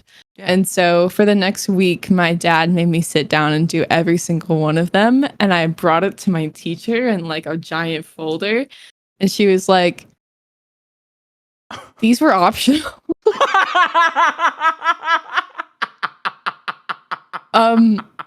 But like from there, I never didn't turn in my homework. I started getting really serious about school. To this day, I'm like still really serious about education. You know, I was like the 4.0 GPA student, you know, all that bull crap. So that was like definitely a lesson from there. And then I think from my mom, trying to think of that like a really specific one with my mom. I feel like my big thing with my mom is like, and this might be kind of a bad mentality to some people would say that this is like a bad mentality, but she's very like, what's the point of making money if you're not going to use it to make yourself happy, sort of. Wow. Like that's like something that she's always kind of told me. Yeah. Because like there was a small point, not a small point, a pretty good point in my life where like maybe my mom wasn't making as much money as she did, and when she did start making like I would say like good money, like money to support her and her 2 kids, like she would spend it. Like she would we would go out to eat, we would, you know, she would buy us nicer clothing, and I would always like ask why, because I would be really money conscious. Like I had that mentality. Sorry, excuse me. I had that mentality growing up of like, oh, I need to like not be a costly child. And you know, she would be like, no, it's okay. Like I don't like go to my job every day so that I can hoard money and be unhappy. Like I'd rather you be happy, you know, because you have something that you'll like and you'll use. Wow. Than like, you know, I don't know. I feel like that's really kind of gotten to me, I guess, because like, it's not like, oh, she doesn't mean it in a way that's like, oh, go spend as much money as you want. It's always been like a, hey, like reminder that it is okay to like want things or make things. That's another thing, is like my mom was also really big on like a lot of the things that she would buy me were things to make other things, if that makes sense. Like art supplies and stuff like that, like nicer paints and stuff. And you know, I guess I was like a really important lesson for me is like understanding that like, hey, it is okay to like treat yourself. Yeah, totally. That's exactly it. I mean, especially making you happy or bettering yourself. That's a beautiful lesson. Yeah, I feel like when people, I still kind of don't treat myself a lot, but I definitely would say that I use a lot of the money, not a lot. A lot of money is college. But I use like a good portion of the money that I make towards other people. Like I try to you know, subscribe to my other streamer friends, and I like to buy gifts for people when I can. Maybe like something that they really, really want, or like I genuinely think that they would use, and like, yeah, that's really just nice. That's where I get my joy from. So I love that so much. That was so beautiful. Like I oddly enough, I have that same feeling with my mom. She said verbatim the same thing, where it's like, what's the point of having this if it's not being used for good or something that empowers you or makes you happy? And spot on. Like, why are we hoarding it? I mean, of course there is being, you know, money management to varying degrees. Yeah, like don't like, you know, don't like spend your life savings, but like it's okay if you want to buy yourself a nicer coffee on a Saturday morning. Like, yeah, exactly. Oh my gosh, I love that. That's so dope. Here's the thing. All right, Sniffer, I don't consider myself a content creator. I consider myself as someone who creates as well as collects moments and memories. All right, and so this is one of them. With this next question. Time is always moving forward, and we can't rewind. We can't rewind to another moment, this and that. But that's the beauty of these kind of shows, is that it's going to go, you know, it'll be on YouTube. It's evergreen content. And so whether it be a year from now or 10 years from now, as long as YouTube exists, you'll be able to revisit it and see yourself and relive memories and moments and stories that you're telling here tonight, which is what I love most about this show and what we do here. So my question for you is this. You are growing up and you are living your life and you have so many adventures ahead of you, all right? And life is taking you into all sorts of directions. Who knows where you're going to be in even a year's time? But what is something you would like your family, your sister, your mom, your dad, to always remember about you, no matter where you go or how much you grow and change in life? What's something they should always remember about their child? Yeah, I think the big thing is like being the independent person I am. I think it's pretty easy to like, you know, sit there and think, oh, maybe they don't need me, or like maybe they're better off without me. But I think the big thing that I just want I always tell my family and friends in a very like discreet sort of way is like, I do need you, and I do want you, and I do appreciate your presence. And even though I kind of put on this whole like, you know, Wonder Woman, I do everything myself kind of vibe, I would not be where I am without the support in any sort of way. I would have crashed and burned a while ago. Like, and that goes to literally like everyone in my life, honestly. I love that. That's beautiful. That's beautiful. Thank you. Thank you so much for sharing that. No problem. I appreciate it. We've gotten to talk about everyone in your family, but I want to talk about you now. What does younger Snifferish look like? What was going through your mind and your emotions? Was it angsty? What kind of younger were you? I mean, I was like always like the art kid, I guess. Yeah, that was like one thing. I think it's funny. I had the same haircut. I pretty much have had the same haircut. Like never really past my shoulders, bangs.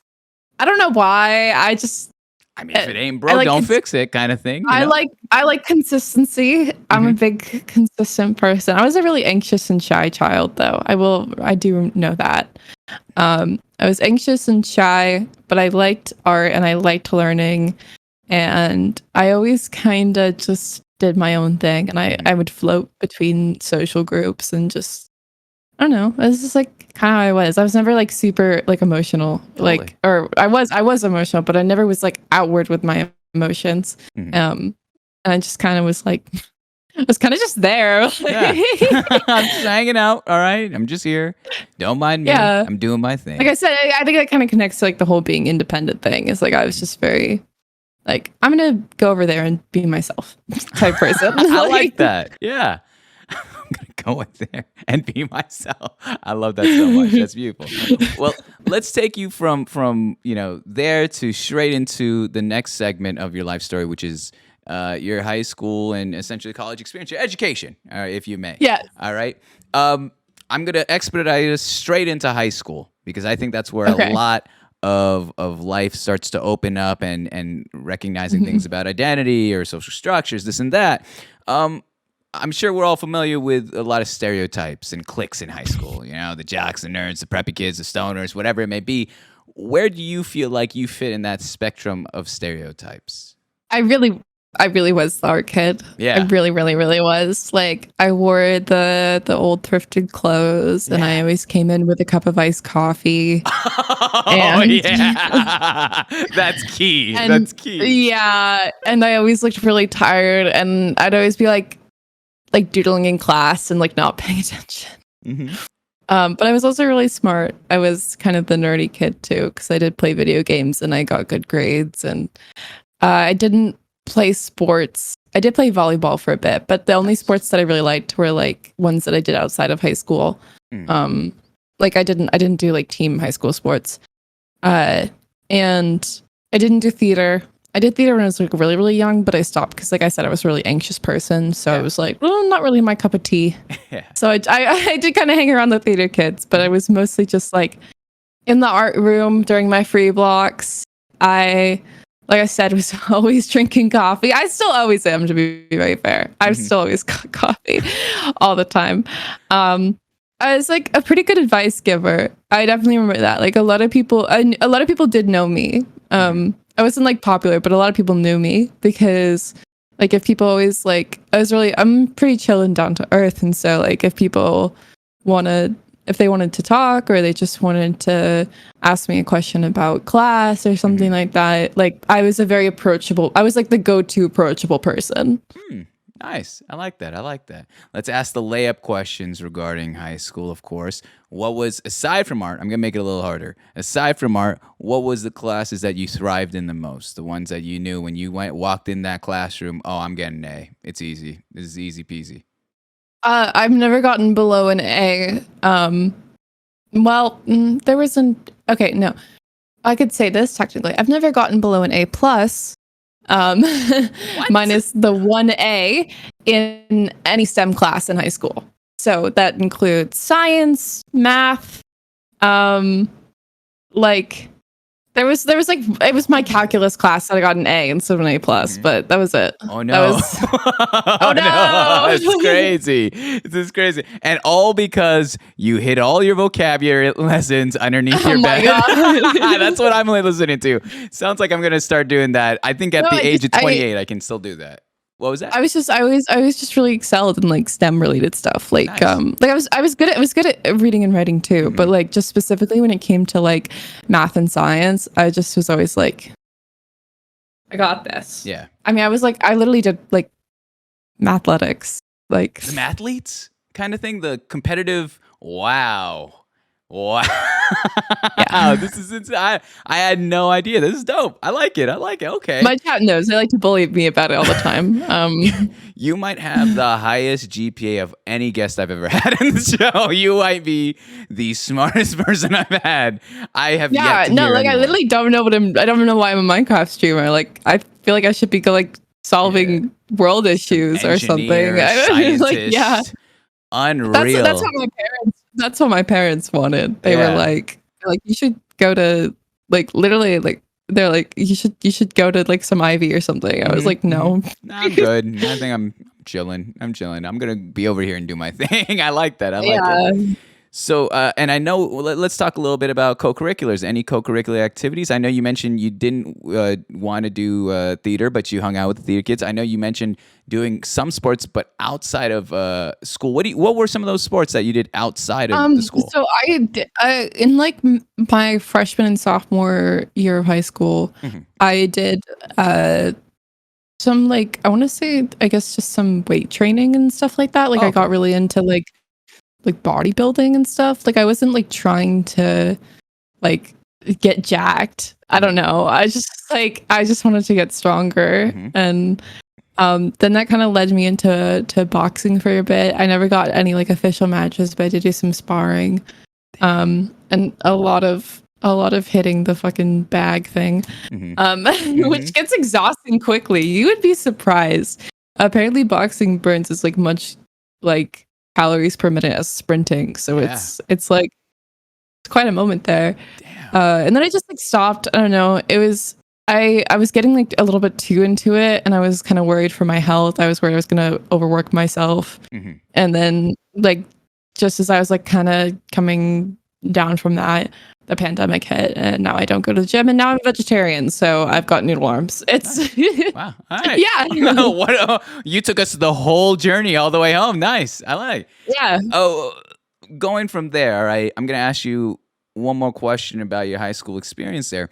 I want you to give me either a good or a bad memory, all right? I want you to give me a good or bad memory. Good in the sense of it's a memory that you look fondly upon, you look back upon your high school career and say, wow, really cool that this has happened, something that you hold as like a memory you cherish. Or maybe it was a bad experience, but it's something that taught you something, where you went through this storm in life at that time in high school, and you were able to walk away with a little bit more wisdom, and something that you're able to hold into your heart as you move forward in life. Can you give me one memory, either good or bad? Yeah, I'm just thinking. Yeah, go, take your Because there's time. quite a bit. There's quite a bit. I remember oh there's just so much. Um I'm just you have to give me a second here. course, I'm of so course. indecisive about And- which one to share. and I'll 'cause, tell- like, there's so Mhm. so many interesting turning points in like my high school career. I remember there was this one time when like I said, I'm pretty anxious. Like I was pretty anxious. I could not talk in front of people at all. Ever. like Ever. I could talk like in small groups, Yeah. but like if I'd never raised my hand in class, and if a teacher called on me, I would internally cry. It's You'd just write so it funny down. now because like I'm a Twitch streamer. Yeah, exactly. That's what I was going to think. Your job is here to talk. But I remember I think it was in like one of my English classes, we had to write sonnets, which is like a type of poetry, Mhm. and we had to perform them Oh, in wow. front of like I think 50 kids. So I was like, oh shit. And then my teacher was like, oh, but better yet, let's make it a competition. Right? Of course. He was like, in case you're worried about people judging you, now you know that they're judging you. Like God. What a psycho. What the heck? I know. So we had to give like every single kid gave like a sonnet, and then we had to vote like on which one we liked the best. And I wrote my sonnet about anxiety, like about like feeling anxiety over performing a sonnet. Like it was kind of ironic. Yeah. And I guess people really liked it because then, you know, it got like narrow and narrowed down, and we reperformed. And out of like 50 kids, like I had the best one or whatever. I don't know. And I guess that it really struck a chord with me because I was like, I'm sitting here writing, like there's so much irony about sitting there writing a sonnet about being anxious to talk in front of people, and then 50 of those people deciding that they like yours the most. Maybe it's relatability, maybe Exactly. it's performance. Who knows? It's still kept with me for a while, and it definitely gave me a confidence boost in like future public speaking endeavors. Yeah. Do you still have that Sonic somewhere in your files? Probably in keep some it. old notebooks. I don't know. Oh my goodness. Find it. Post that up. I'd love to see that. I really should. I Yeah. really should. I've got so much like old stuff now that I'm like, Like maybe I should like go through it. I mean, I've got boxes, so I have to go through them eventually. I mean, Yeah. all joke aside of saying like that's literal content, like you could post that up, and I bet you that'd be great, and like people would love to see it. It's also kind of a way to make sure that memory and that important part of your life is always there, and that you always have a little place to look back upon. That's beautiful. Yeah. My goodness, I love that so much. I'm gonna take you into your final weeks of high school. All right, Sniffer. Oh So gosh. Which wasn't that long ago. not too long ago. All right, so the memory's fresh. So No, you know, it was literally like a couple months ago.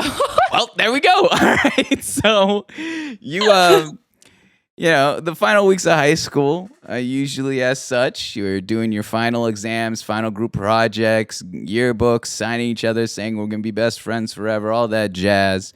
No, corny. That's too Disney Channel-esque. But anywho, what was the next steps for you? What was your next decision after high school? Was it going to university? Was it community college? Traveling? Working? Taking a break? What was your next decision, and why did you make it? So obviously I just became a streamer, and this is this year. We're talking this year. We're talking months ago. Yeah. We're talking, and I think the biggest thing is like coming out of high school, I said to myself, I'm gonna move out. Like I'm gonna go live on my own. Mhm. Well, not on my own technically. I'm gonna go live independently from my parents. I think that was the pretty big decision that I made, Yeah. and it definitely has overtaken the past couple of months of my life, because figuring out, where I wanted to move, finding a place that,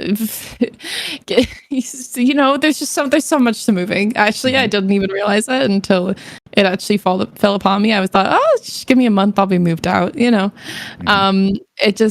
It took a lot more. I'm now living with 3 other people. Nice. In my own place. They're friends that I've had since before high school. So we've been together for quite a long time. Just like a lot of like, I don't know, it's just interesting. Like that was like my big choice after high school, I think, was just like, I'm gonna move out now. Like, like I'm out. Like, because like I did choose to go to university, but I made that choice like way back in like, I don't know, like a year ago, basically. Like, so that was like, that's the decision I would consider the big like after high school one. If I may ask, how did you come to the conclusion to bet on yourself in this journey of content creation? How did you come to the conclusion of that? I didn't bet on myself. I bet on better internet. Yeah, amen. I feel that. You're like, I can't do this in the house. No, like, literally though, like it was like I lived in the middle of the woods. I lived in like a ranch in the middle of the woods with my mom, and the internet was bad. I could barely stream half the time. Like I was like, I need to move out. I need to get better internet, and I need to support myself. Yeah. And I was like, okay. And it's like pretty anxious. It's still anxiety inducing. Sometimes I worry my community's just going to leave me, but I don't think they will. I think that's just like impulsive thoughts. Yeah. So, bringing us to the present then, now that you've moved out, you're living in this new place, how are you feeling about it? How are you feeling about this? This is a huge new chapter in your life, and we're seeing it in real time. It literally is. It's so scary, actually, but it's been so interesting. Yeah. I would say that the past 3 weeks of my life have been some of the most craziest, and like not even like crazy and like, oh my god, we did crazy stuff. It just was like, it was just like I am making it family as we talk. Like it's just, and it was really interesting, the whole moving process. I'm still moving, in my opinion. Like I'm still like I'm still in this process. Like I, to some degree, am like doing like a little bit of some sweat and tear type work towards this place, and like it will be probably for the next month or two, and I know that, and it's just like it's a lot, but it's really good. It really is good. I've definitely yelled at my roommates a few times, but also there's been a few nights when like today I was sick. Like I was like, I don't feel well, and one of my friends or my roommates went out and bought me soup and bread. Like, Oh, it's that's like, the best. That's so it was good. it was so like unprompted too. Like they just went and did it. They're like I'm at Panera. What soup do you want? Mhm. Like, And what soup was that? Did you get the broccoli cheddar? Which one you went with? I did get the broccoli cheddar. The best one. It's the best one. It's as easy as that. Of course. Great. No Yeah. wonder you're feeling good. Now we know. You went with the broccoli You know cheddar. why? Yeah. That's so nice though, to have someone take care and be like, oh, when you're not alone, like you have your crew and your housemates Yeah, and your it friends. does feel like a little weird because, like I said, I was like really independent from my parents, even when I did live with them. Yeah. So it feels a little weird, but it's really nice. Mhm. Like I knowing that I could like literally just like walk out into my kitchen right now and like be greeted with like people that like I'm very comfortable with and I love. Like it's so amazing. And I'm also looking forward slightly to like introducing them to my community because that's like they're such a part of my life. I'm sure that they'll get involved in the streaming thing somehow. That's dope. I know I saw one of your tweets. You mentioned that you're like nothing like going downstairs at 5 a.m. to get juice with fellow insomniacs kind of deal. And I was like, holy cow! Like I live that life, but alone. We were like in the kitchen, like, and I was like getting a pre-sun. I was like 4 a.m. juice box. Yeah. How we all doing today? Good morning. They're like, what are you doing up? And I was like, I'm up. And I was like, wait, what are you doing up? Yeah. That's when you know you found good housemates. All right. Same schedules. I love that. That's so good. That's dope. All right. Let's sashay into the third part of life stories here, all right? We're going to talk a little bit about work history, occupations, all right? I do this part of the show similar to a resume, all right?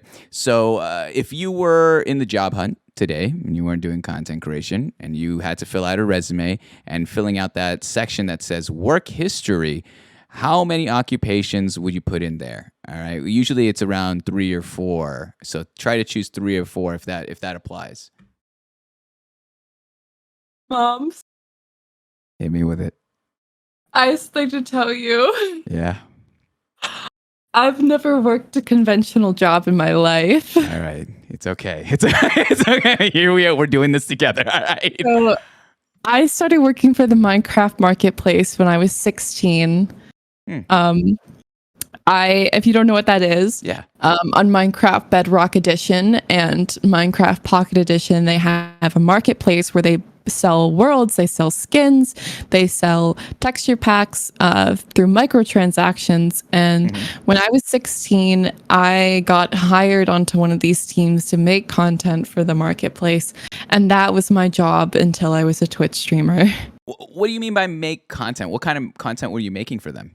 I would build maps for kids to buy. I would help with logo design for the little thumbnails in the marketplace. I would do mostly interiors. Like people would just build maps and they'd always like leave the buildings empty and I would just go through and do all the interiors. Like how would you tell me you don't have a job? That there's so many things you could pick from that.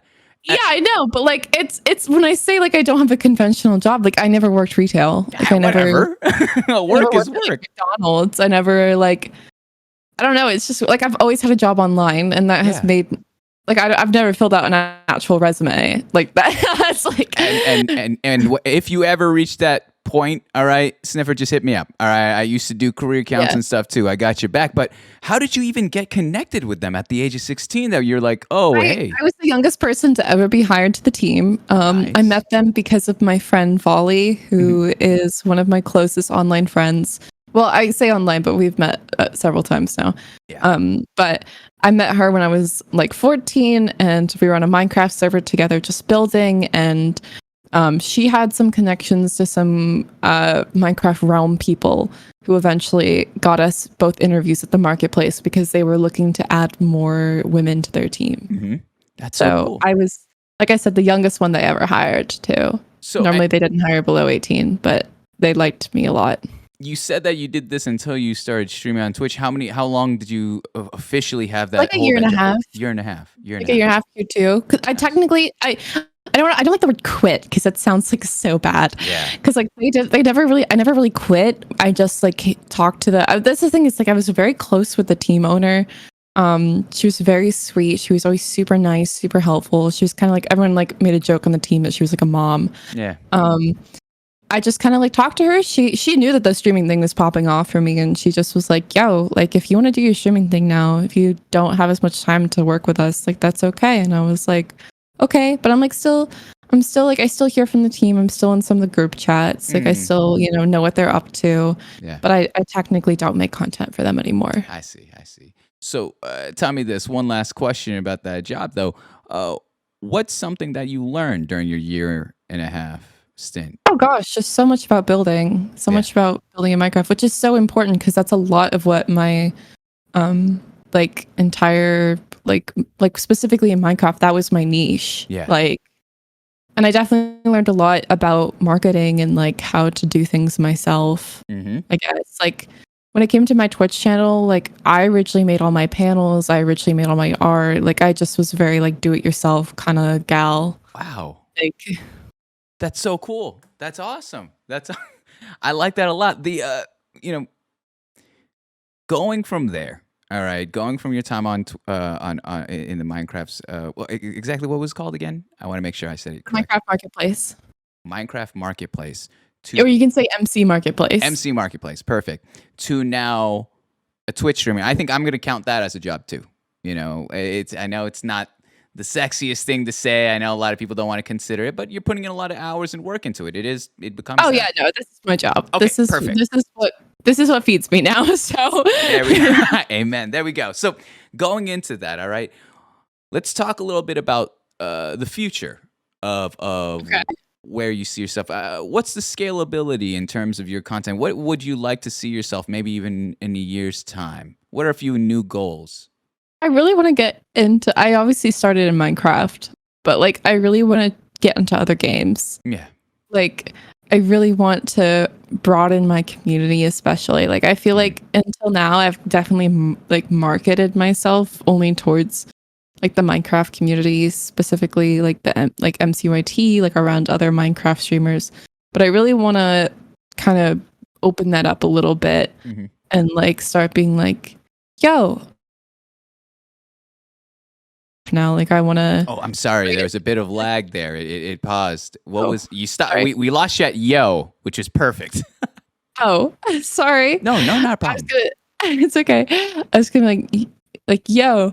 I don't really want to just do Minecraft now. Yeah. Like I want to kind of open my community to like the greater of Twitch, and like kind of bring people in. Maybe some people who like don't want to just Minecraft exclusive, want to watch Minecraft exclusive content. Like just like. I don't know. I feel like that's like my big goal for myself is to just like establish myself apart from almost any game. Like it's going to be a long journey because like, and here's the thing is like, honestly, like, I love Minecraft. Like I unironically play it in my free time when I'm not streaming. Like, but I definitely, like I said, like I want people to be there for me and not for the game. And I think that's shown through being able to stream what you love, what you want to do. Yeah. And having your, your personality show through that, as well as your love of what you're doing, whether that be Minecraft or anything else. I know a lot of people have been clamoring for more art streams and seeing more of that side of you, which would be beautiful. I actually do. I'm planning like a huge like painting piece right now. That would be done over a few streams. Nice. But like I said, like the whole moving, it's just been really difficult to like figure out a setup. Totally. No, I like that a lot. I think I do want to ask you about one thing in that realm of switching from being known as, I'm doing Minecraft or one game specifically to now moving into more of a variety sense. How are you feeling about this move internally? Because like I know a lot of, if there's any conversation I've ever had consistently with any streamer that means one thing, it's always that difficult conversation we have with ourselves where it's like, man, I don't know if I can make this move. I don't know. Like I'm scared. It's always a little bit of fear. Yeah, it's definitely like worse because like now that I'm financially supporting myself, I thought to myself like, yo, I'm gonna lose people. Like there are gonna be like there are people, like there are gonna be people that aren't here for me. They're here to watch me play Minecraft, right? And they're gonna leave. Like that scares me. But like I think one thing I've really come to terms with recently is like, those people aren't here for me at the end of the day. That's like not the goal that I have for my community. And so that's not like, I'm here to build a community that's out of like love and, the sort of energy that I radiate. I want that to come back through into my community. And so like, like the people that are here for the long run are the people that are here for the long run. Like and like also like I don't like my community also needs variety sometimes. Amen. I'm sure that they get sick of tuning into a Minecraft stream every day. Like it just is what it is. Like I'm just here to do my shit, and like if I don't want to sell my soul to like play Minecraft. Thank you. No, I agree. I think that's literally what I've heard so many people say the same thing. I don't want to sell my soul to one thing. I'm more than just one game. Although they do love the game and they know that how much the community has helped them to get to where they are, there's a lot more. There's a variety of things, and of course also trying to spice things up. I will say this, Sniffer. I need you. Please open an Etsy shop and put some art there, please, because I would love to purchase a print. It is so like after I've been looking in the background while we're talking too. Some of the stuff you have there, as well as the flower.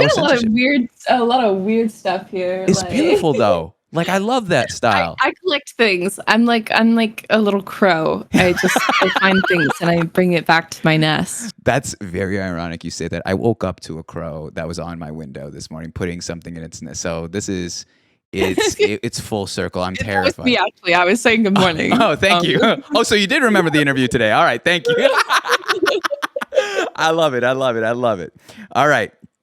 Going from your work history, we're going to go to the last part of life story, which is always the one that people just seem to, they lean in, they turn on the volume a little higher, they get their fingers ready to clip things. And it's because we're going to be talking about romantic relationships. We're going to talk about romantic history. Before we do, this is one of those installed bathroom breaks.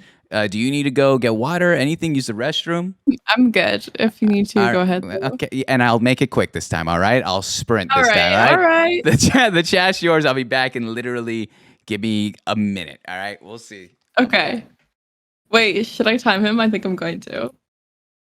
Wait, it's gonna be like a few seconds off because I'm just curious. Stopwatch. Sorry. Okay, we got the stopwatch going. I think it'd be funny. I just think it's funny. I don't know. I want to know. I want to compare times. I want to compare speed pisses.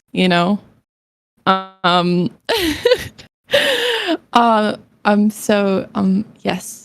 Hey Sniff. Hello loves. Hello loves. Sorry. Should I get the what BTGV was that? Hunter grown up. I love Hunter's emotes. Look it up, Hunter. How you doing, stuff? I'm doing great. Hi again, streamer. Hi. Hey. Oh my gosh. I'm nervous for this next part. I don't know. My God. Oh, you guys are all saying hello. You guys are so cool. Thank you for coming to this little interview. This is a good interview. Mums is very nice. I appreciate him. Also, Mums has taken more than a minute now. Yeah, so he lied. Yep.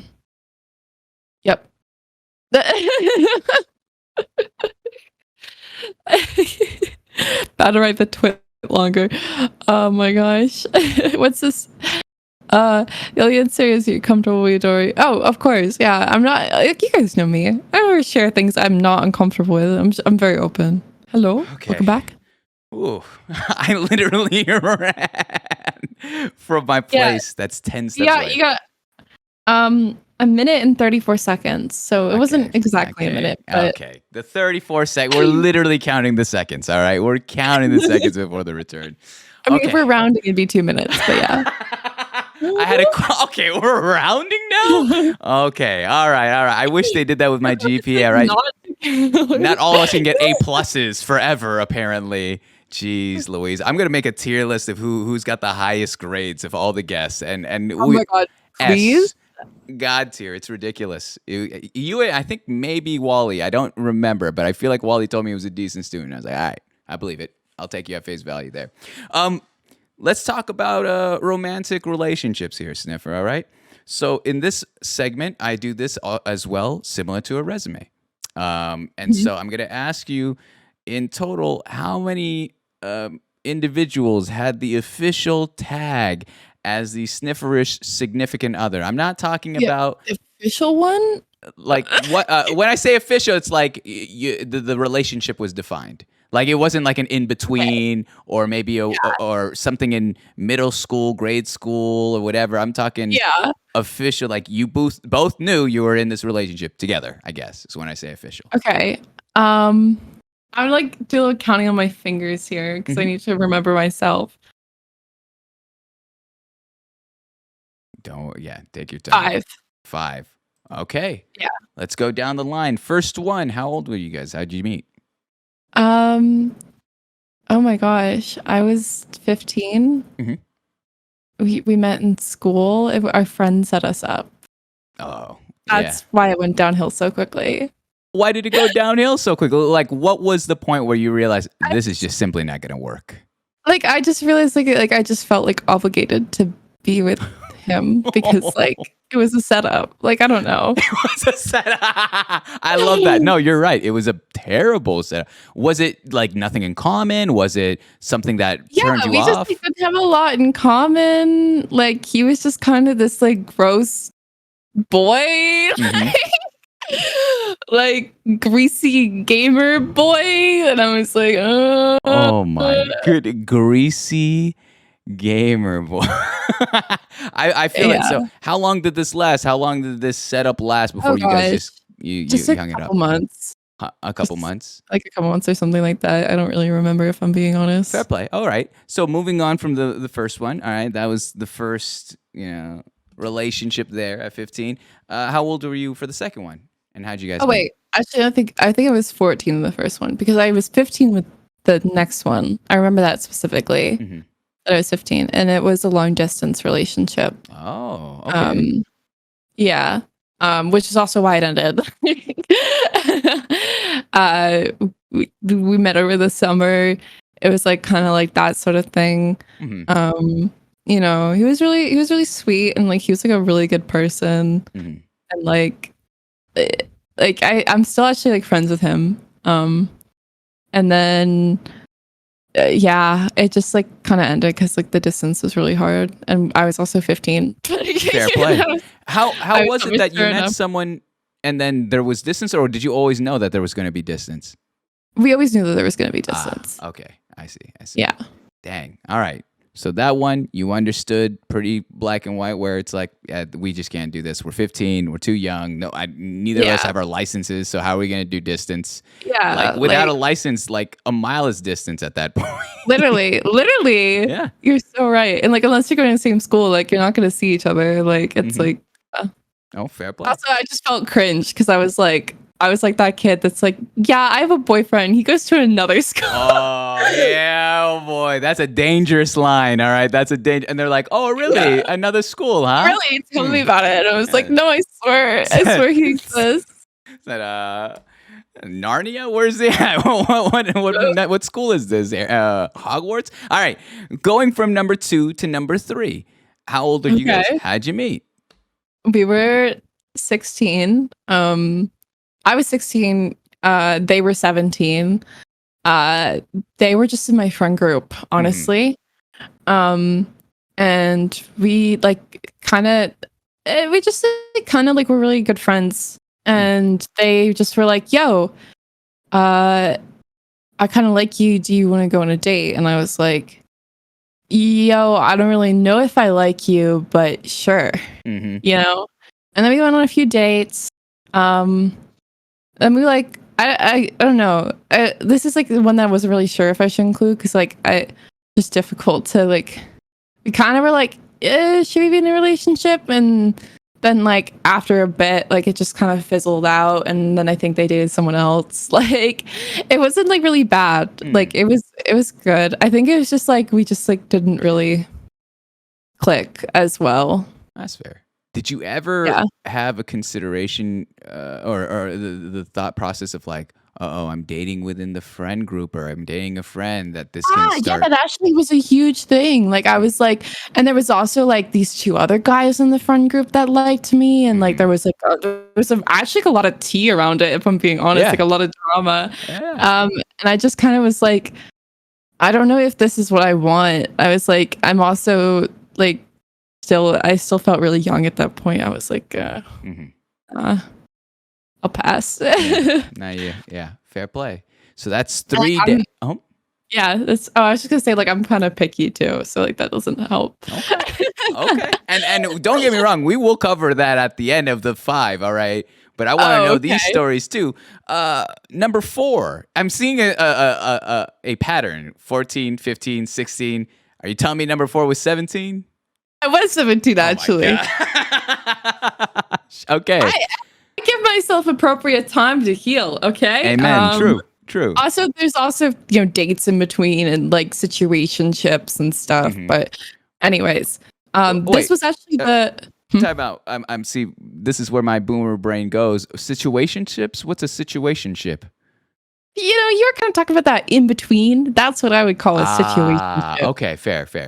All You know, right. maybe when things aren't like official, but you're definitely talking a little bit or Yeah. something. Like Okay. I like it. I like that. All right. Situationship. So number 4. How'd you guys meet? Number 4. We had our art class together. And I'm just gonna clarify from the start that this person uses any pronouns. So if you hear me like going in between them, that's why. Okay. Yeah. So we met in an art class literally right before the pandemic, and because of that, like we kind of just had to keep like we just kept talking about like we kind of like each other's like work buddies. Like she would check in me about what I'm doing. I would check in on them about what they were doing. It was just like sort of like it was just that sort of relationship. And then the summer, like close to the summer came, and we just like started playing. I found out that like he played video games a lot, and I was like, yo, I play video games. Yeah. And that's actually the partner that I was talking about at the very beginning of this interview, the one that was like into Twitch. Yeah. And so we started talking over the summer, made things official, dated until like November last year. It just didn't really work out. I don't know. It was like kind of a rough relationship. I will be honest. I have no qualms against this person. Yeah. They've reached out and made their apologies and whatever. It just was like not a good relationship. Like it just was like, we just were not healthy for each other, I think. And how have you grown from that situation? How have you? Obviously, I've become a Twitch streamer.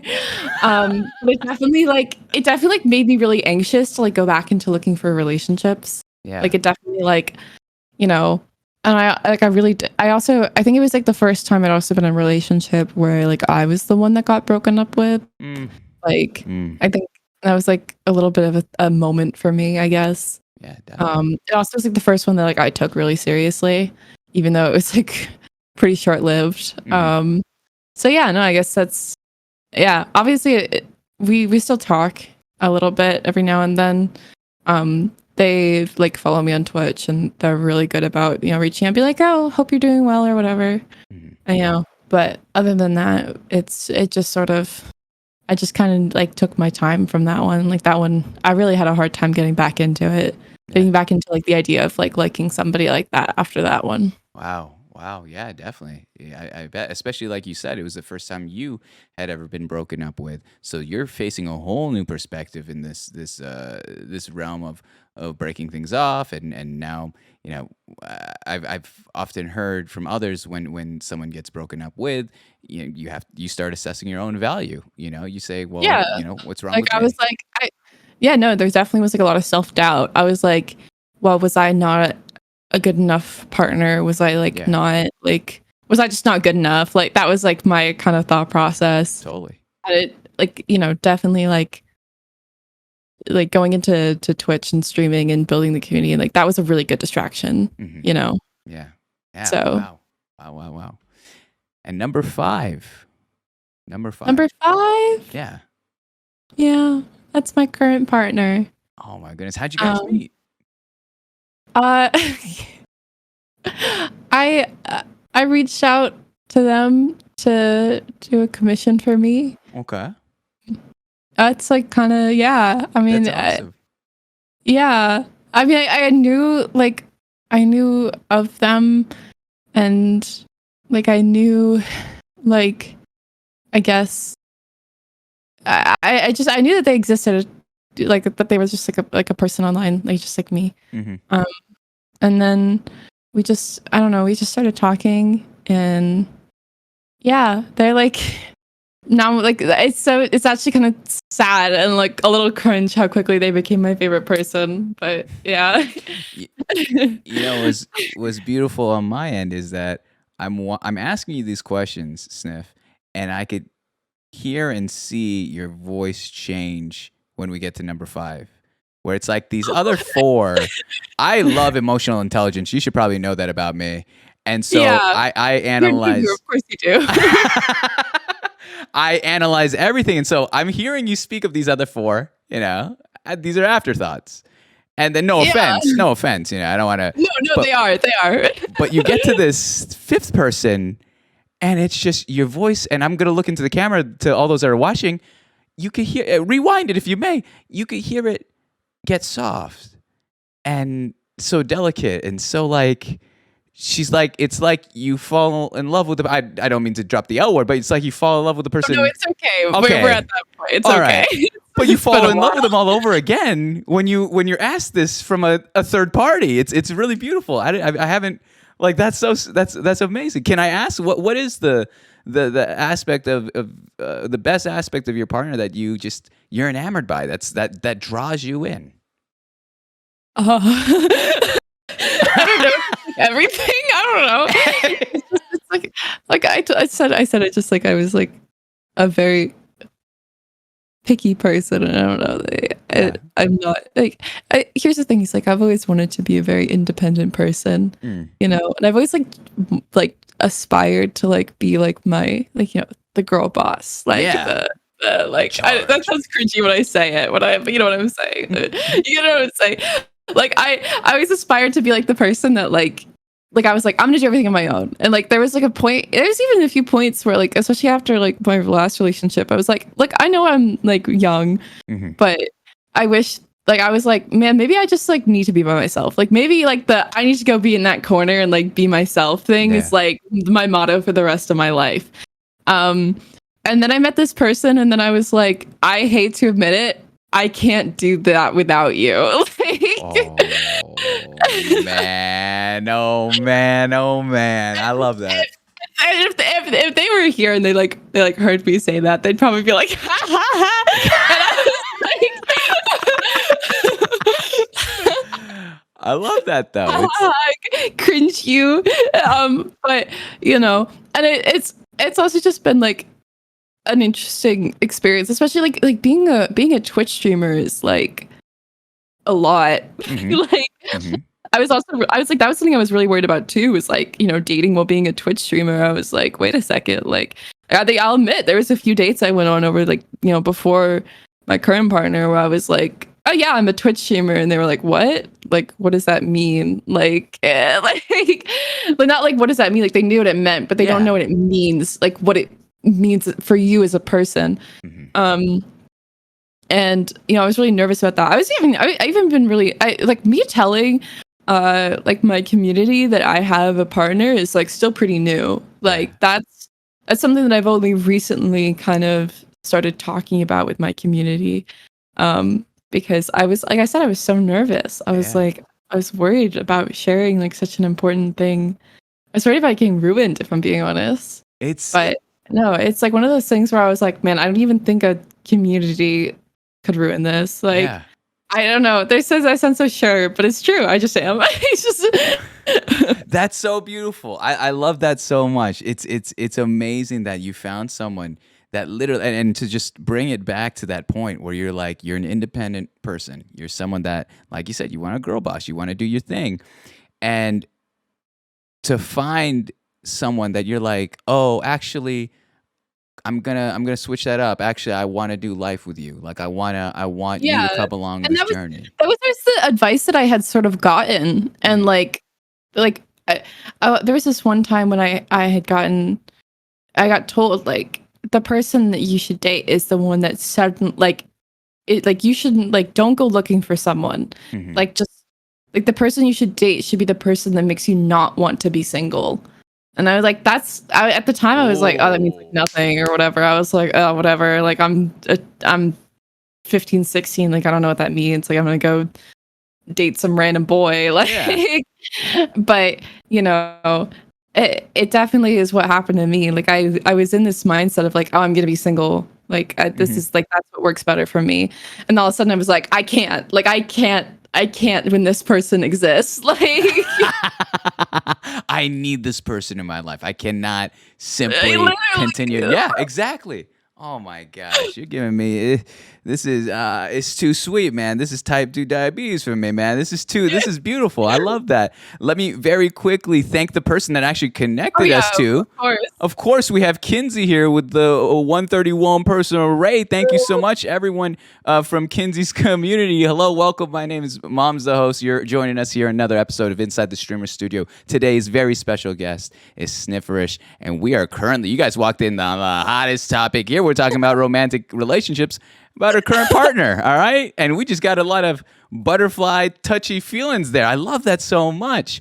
It's so cringe, but like it's involuntary. I kind of hate how involuntary it is, but yeah. You mentioned though, Sniff, that you're like, I'm picky, all right? And I didn't want to leave that. What are you picky on? What are some of the things that just like either that you need in a partner or you absolutely don't want in a partner? Oh God. Well, like, you know, being emotionally mature from a young age, that definitely made me feel separated from a lot of different people. And my biggest thing is communication. Almost every single like issue I've had in a relationship like could have been solved with communication. And I've always been a very communicative person. Like whenever I have issues with people, I literally will just tell them. Like maybe that's like a lot. For some people that's a lot. But like I will walk up to my roommates and I'll be like, yo, this thing that you did the other day, it made me not really feel that great. Can you maybe not do that? And then they'll just go, oh, yo, I had no clue. Let me not do that again, or actively try not to do that again. But also I might mess up. Just let me know. Remind me. Like that was like one thing. And like, believe it or not, like that's like what majority of people in this earth cannot do. Like I would say like majority, unless, you know, some of them don't figure it out until they're 60.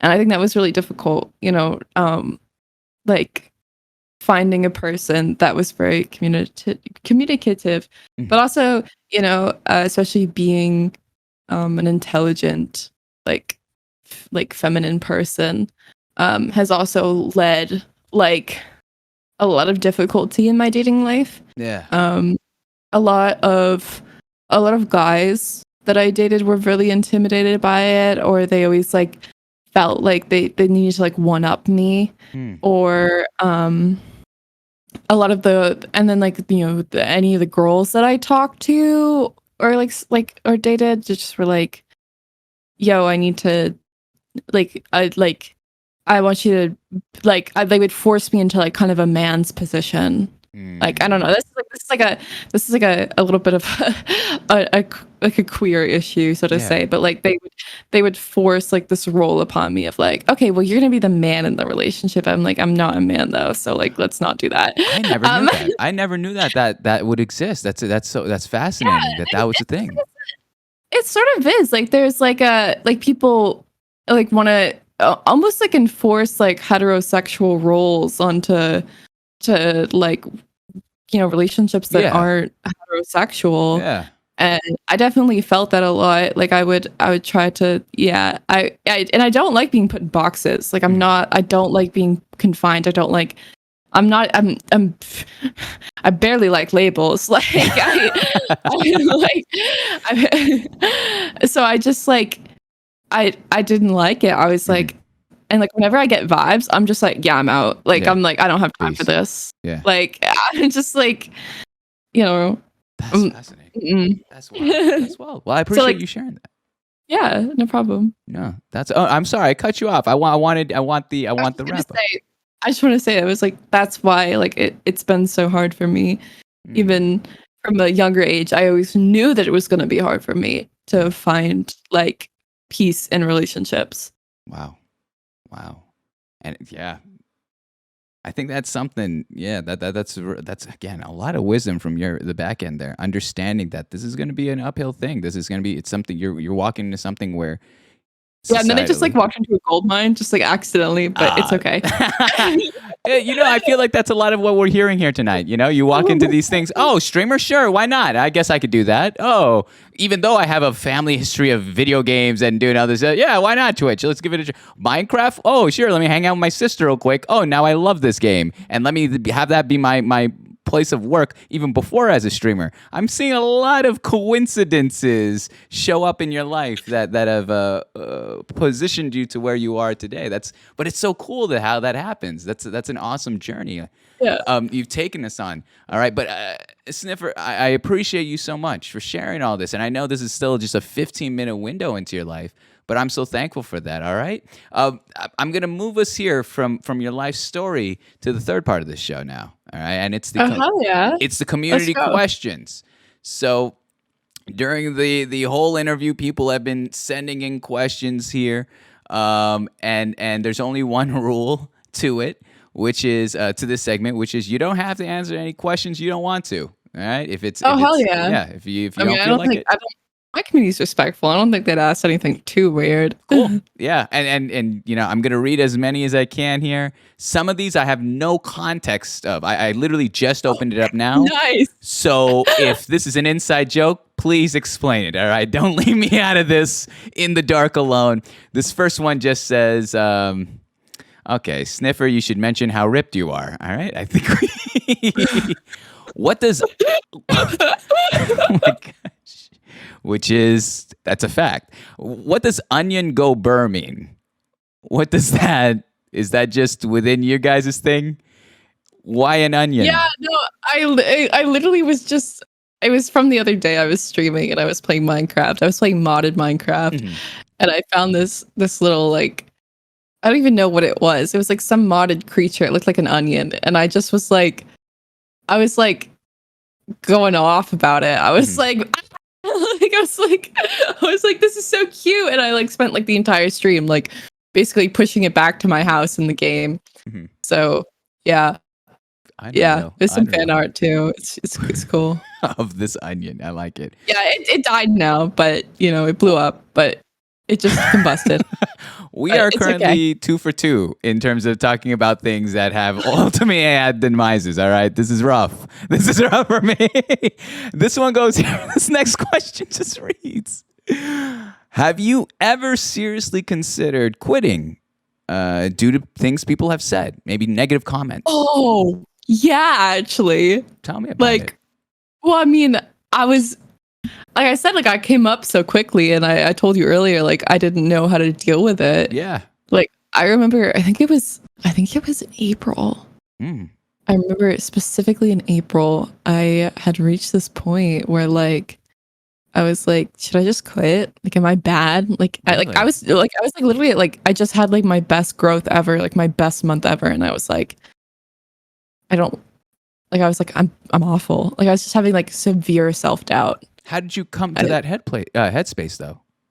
I think a lot of it just had to do with like negative comments that I was receiving on like both like TikTok and like Twitter and like stuff. Like, I don't know. There was just like a lot of like, the thing is that especially when you're like female or feminine presenting on Twitch, people will get jealous, especially other girls. Wow. And I think the thing is for me is like people would say things like, oh, Sniff's a pick me girl, or Sniff's voice is annoying or something like that. And like it felt so overwhelming. It felt like a lot, and like and nowadays people are like, oh, since you're a content creator, you should just deal with it. Like, that's bullshit. And that's what I do. But at the time I was just a teenager. Yeah. I was just figuring it out. Exactly. I still am to some degree. Nowadays, those comments don't bother me as much. But I feel like when I was first getting them and it was really overwhelming and like I just wasn't prepared for it, I was like, is this worth it? Mhm. Like, and there's a lot. I would say there's probably a lot worse things in those comments, but you know, Well, of course, everyone wants to be like universally loved, but very quickly do we realize in this space that that's impossible, and that those voices, it's wild. I was actually reading something how we could be bombarded with kindness and love, but yeah, exactly. our brain is going to be fixated on the one comment, and it's something how we're wired. It's just who we are, and that's what ruins me about this space and this vocation of content creation is Yeah. the lack of humanity that is No, given and the and thing is, like, grace. I have really bad, I believe it's called rejection sensitivity disorder or something like that. RSD. It's like it's a symptom of like a couple. I think it's connected to a couple different like neurodivergent diagnoses, whatever you want to say. And like so when it came to stuff like that, I take rejection really badly. And it's a trait that I know that I have and like one that I don't enjoy that I have. So when I saw those like negative comments, I took that as people rejecting me as a content creator and Yeah. rejecting my content and like yeah. So I just like it used to hit me really hard. Damn. It used to hit me really hard. And like I still do it. Like sometimes like people will say things towards me and I just want to like my brain goes, I just want to make you happy. Mhm. Like that's like like when people say negative things like about me or like in my chat, like I just like my brain goes like why can't like it's not like I want you to like me. It's like I want you to be happy. Like I want you like you are in a negative spot right now because like I can tell because of your language towards me, your distaste towards me. So why aren't you happy? How can I make you happy? And it's like it's kind of a sad mindset. Yeah. But it's it definitely is something that I suffer from and definitely something that I have to be aware of. Damn. I'm sorry. I hope you got to hit up Kinsey and I, man. If you feeling this way, you got to reach out to some of these people that can have these conversations. That's what I've realized, honestly, was many I don't like making this take, but I've kind of put myself in the corner. But it's essentially okay. like this place, like content creation, it gets nasty quick. And whether it be from viewers or fellow streamers or whatever, man, if you like even recently I had to recognize, part of my 2-week break was realizing like, okay, I'm not going to allow someone to dictate my emotions that isn't even in this like my world here. Like it's because I allow them to have the energy and that possession over me, and I need to just take that away. I got to wash that away and walk away and do my thing because there's bigger things to be focusing on. I need to be myself. Like Exactly. And it I'm 28 and I just realized that, I was Yeah. oh, okay, that's and the now thing is like you're gonna keep realizing that. Like that's like not something that you realize once and you just solve. Like I realize No. that every week. And then I have to bring myself back to it. Like yeah, 100%. I love that though. Thank you for sharing that. I appreciate that vulnerability there. This question reads, Yo Sniff, you mentioned being a voice actor a while ago. How was that? That's What did you true. voice That's actor true. for? Okay, so I voice acted in a few animatics and then in a few Minecraft related videos for a couple friends. That was interesting. I was like pretty young. I was like 16. That was like 16, 15, I think I was doing that. And I was pretty good at it. I was pretty good at it actually. I always got typecasted as the mom because I had a lower voice, but Ooh. Everyone close their eyes right now. I could hear it. It's nice. Soft, like a soft, deeper voice is like, the perfect typecast. And I don't know. It was fun. I enjoyed it quite a bit. I think I mostly stopped because I like wasn't really sure how to go from there, and I just already had enjoyed the projects that I had worked on. Nice. When did it click that? When did it click for you that your content creation was becoming this quote unquote big thing? I think it was after I turned 18. in February. I had started. I remember I was like, "Holy shit! Like I'm about to reach 100K on Twitch," and I did this really long stream, going from 95K to 100K. It was 8 hours long. It was like a follow-a-thon, I guess you could call it. And I think after that stream, when I hit 100K, it's like I took a few days off because the stream was like kind of taxing on me. Mm-hmm. I just realized, like, wait a second, this is it. Like I'm like doing this. like I don't think it hit me until then that I like this is it. Like this is me. And interestingly enough, right after that is when I had some of my biggest growth. Dang, that's so cool. Yeah, that realization, like I'm gonna walk into this light, like I'm gonna embody this, this passion, this interest, and see it through. I like that. Okay, what does this mean? How does it feel to be 11'5" ... You are 15 inches taller than a standard story of a multi-story building? What is going on? You know, it's like no. You like they know. Like it's really difficult. You know, every day I wake up and it's really difficult being like 11'5", like super buff, like you know, having so many bitches. Such like it's really difficult. I know, clearly. It's really, yeah. Save some like, for the rest of us. It's really, really difficult. Like and like being a billionaire too. Like it's really taxing on my mental health. And yeah, you know, I don't know how you do it. Thank you. It's actually I didn't want to bring it up because it was just such a difficult struggle. And I appreciate us skipping around it until the end. 'Cause it really does weigh on me quite a bit. Here's a good one. Are you laughing? It's true. You're totally, completely. I'm actually insane. Thank you for asking. I'm actually completely insane. That's on me. What do you think you have done as a creator that has been or made you successful? I like that a lot. I've never heard this question. Ooh, that's I would say the biggest thing that I've done as a content creator that has made me successful has been probably just the effort that I put into marketing myself, like especially when it comes to TikTok. Like I've been there was when I especially in my big growth, like I was on that one a day grind. Like I was editing like TikToks at 12 a.m. trying to get stuff going.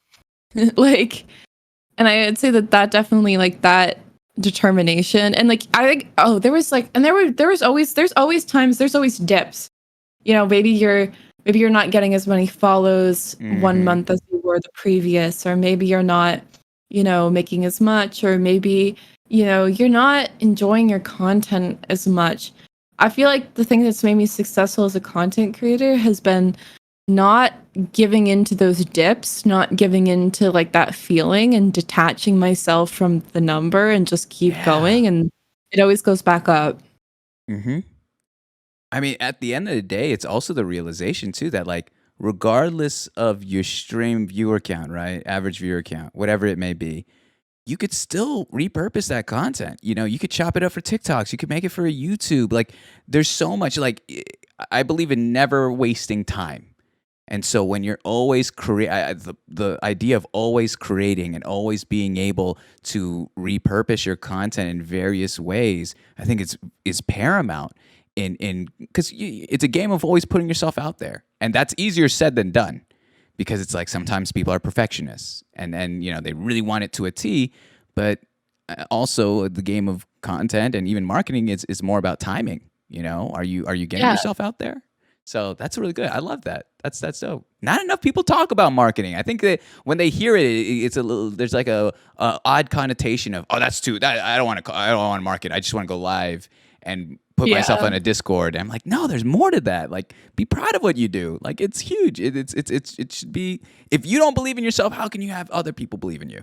And that's the thing is people always sometimes people in this especially in the fandom, they'll say things like, oh, Sniff got her growth because of XYZ, because of the lover host that they were in for an hour in March or something like that. Yeah.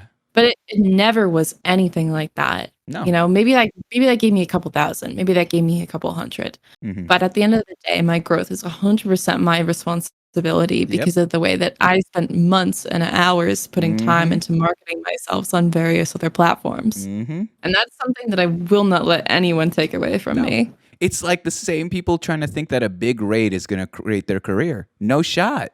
Like you can have one big raid, but statistically, the amount of people that will follow and then leave is over 70%. Like that's insane. It's just it's more than that. You got, like you said, it's like you live a brand. What do you stand for? What do you believe in? What are you representing and what are you creating? Yeah. So it's a holistic thing. Dang, I never get to talk to too many people about this to this scale. It's always like, all right, what game am I playing today? What did Nintendo Direct talk about? I love that. I love this. Sniff, what are you most proud about yourself? I'm really proud that you know, I keep bringing up this theme of independence. You know, I'm proud that I keep to it. You Mhm. know, I'm proud of everything that I accomplished on my own. I'm Mhm. proud that like I did this to some degree, even though I walked into a lot of the things, even though I walk into a lot of the things that I walk into. You know, they say that content creation is 80% luck and 20% hard work, but that the amount that the 80% pays off is based off that 20%. You Mm. know, and I feel like like what I have done just shows how hard like the amount I've gone off has just shown how much I've worked in that 20% Amen. alone. So, yeah. I don't know if you've already been asked this, but do you have a favorite streamer? If so, who? I don't know. I don't really watch like a lot of streamers still to this day. It's kind of Hmm. funny. Um, Sometimes I watch a lot of my friends, honestly. Like I'll pop into Boomer's stream. Yeah. I'll pop into my friend Poojwaddle's stream. I'll pop into I'm like literally looking at who's live right now, so I can remind myself. I haven't been on Twitch a lot recently. Yeah. It's mostly just I'll most chats where I have a VIP badge. If that makes Okay, sense. here we go. So it sounds like the love is being bought. I don't know. This is No, I'm joking. It's just like I like I said, like I didn't watch Twitch before, and like Yeah. I didn't. I still don't to this day that much. Fair. So, Yeah, no. but sometimes you know, if I'm in a mood, I'll put on like you know one of my friends in the background. Sometimes I'll watch like other streamers that aren't Minecraft. I'm trying to think about like what the last like stream I like sat down and watched was. I literally think it was one of Poodwaddle's, but that was it. I don't know. I'm a very big supporter of my friends. Now that you mention it, I've never seen you. Like I've never seen you around. Like I know when you're live, I follow you, but I don't think Yeah. I've seen you in someone else's chat. It's like you're like the rarest of Pokemon there. I'd have to catch you on a good day or in a specific Yeah. place. That's wild. I like that. Like you don't even find me in Tommy's chat half the time, and like that's where people tend to see me the most. Like it just, I don't know. Nice. I don't watch a lot of Twitch. I Yeah. guess. I think that actually plays to your advantage, though. I think it's like to walk away and not digest it too much as a creator. I mean, you still got to be sure to know what the pulse is Yeah. of the industry, but it keeps you refreshed. It keeps you curious as to what's going on more and more. Because when you spend 24 hours here, I don't know, man, you get into that weird mucky area where it's just like, all right, we're this is a lot of content to be digesting. I'm everywhere, Yeah. but I'm nowhere. Am I really paying attention? So I like that you're able to take that break and hang out with your IRLs, kick it and do some art offline and feed your soul that way. That's so cool. Someone's just asking, do you recognize some of your chat members' usernames when streaming? Oh yeah. Always. Always. There you go. There's I'm not everyone's, but quite a few. Mhm. Like I recognize some of the people in the chat right now. There's even a VIP in my chat. Well, first of all, I have this thing in my chat where, at 100,000 channel points, they can unlock VIP, and it's only for the first 10 people that redeem it. Whoa. So I don't stream very long. I've only been streaming, like, I only stream about an hour and a half each time, and I only, stream like a couple days a week. So it's kind of hard for people to get channel points because I also don't do gambling as much because I don't do anything that's like, you know, um, so for starters, like the people with VIP, like they've had to been there for a while. Mhm. Like that's sort of my reward towards the people that have stuck around for a while, because yeah, they're saying forks because that's what my channel points are. Um, Oh, of course. Yeah. yeah, I don't know. It's the crow thing. Oh, okay, now it's making a And- yeah, just random stuff. But like, it is what it is. And there's one channel, there's one VIP in my channel. Their name is the Moon Ducks, and they were watching me back when I had like 50 viewers, and they talked so frequently in chat that I just one day like gave them VIP.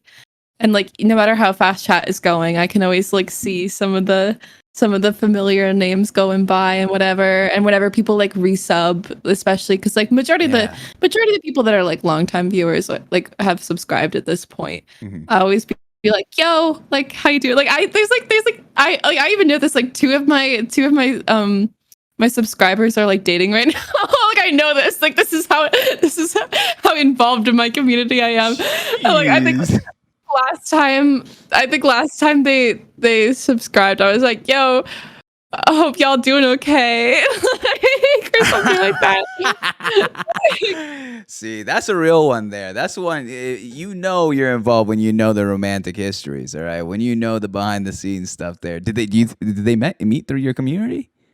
I think so, yeah. Oh, hell yeah, Like, that's sick. Cause I remember like the first time that they subscribed, they were like, yo, I'm here because my partner really likes you or something like that. And I was like, yo, epic, thanks. Yeah. Like, yeah. That's sick. I love that. I love that so much. That's dope. Let me read you this one. What was your favorite map to work on for the Minecraft marketplace? Oh gosh. There's this one that we did that was like really basic, like suburban town and like modern like high school. Like it was like we were like going for like basically like really small suburban town. I don't know why I had so much fun on it. I think just because I was like making little colorful like houses and stuff like that, and I like colorful things. And I just remember like working on it. It was like summer, like peak summer when I was working on it. It was just me and one other person. So we just like we'd like I don't know if I'm allowed to say this because I'm a Discord partner, but we just like streamed YouTube to each other and movies and stuff, like while watching. Like we just watched that and then like builds all summer. Like it was great. I like that. This one just gassed you up, saying, "Sniff, what's it like being the funniest person on Twitter.com?" That's a little. See, I feel like my tweets are really underappreciated. Like I thought they were hilarious. They're good. They're funny. Especially on my alt. Like I'll just like I'll do some silly stuff. Like I remember one time like whenever I know a lot about like the fandom's inside jokes. Yeah. Just because like I said, like I pay attention to the community.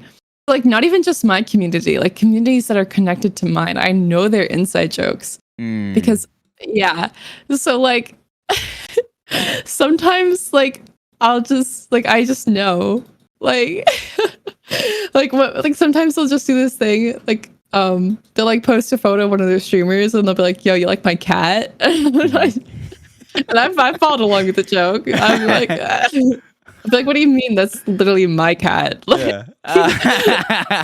Yeah, she's always watching, ladies and gentlemen. All right, understand that she's always plugged in. I like that. It's kind of true. Sniff, how do you? I'm trying to read this one through. Sniff, what does this? Oh, okay, yeah. It says, I have synesthesia, and your voice is soft pink and yellow. Sometimes a bit of mint green. It's calm. Wait, oh, yes.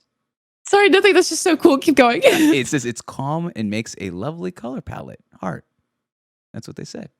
I like that. That's so cool. Yeah. I love that. Synesthesia, is that what it's called? I think. When you can see colors. Yeah.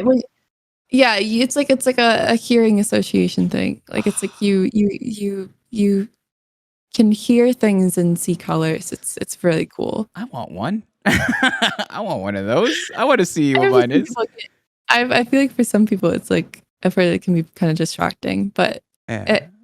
I think it's really cool, and they make pretty things out of it by telling people. I don't know. Thank you. That makes me really happy because I feel like that's what I would think. Like I would like yellow and pink and a little mint green. Yeah. I'll save that one for you. I'll screenshot it, send it your way so you'll never forget. Maybe you want to Thank make that you. your color scheme. That one's beautiful. Oh man. Yeah.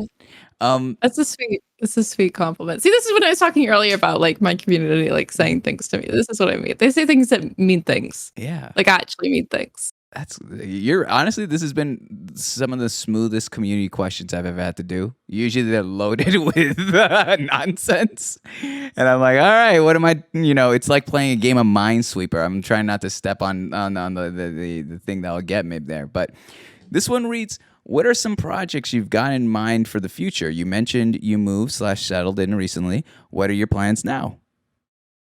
Oh, well, right now I'm redoing my kitchen. But after that I'm gonna do a cooking stream. Nice. Yeah. Ooh, what we cooking? I don't know. I want to bake something. I want to make like some sort of pastry.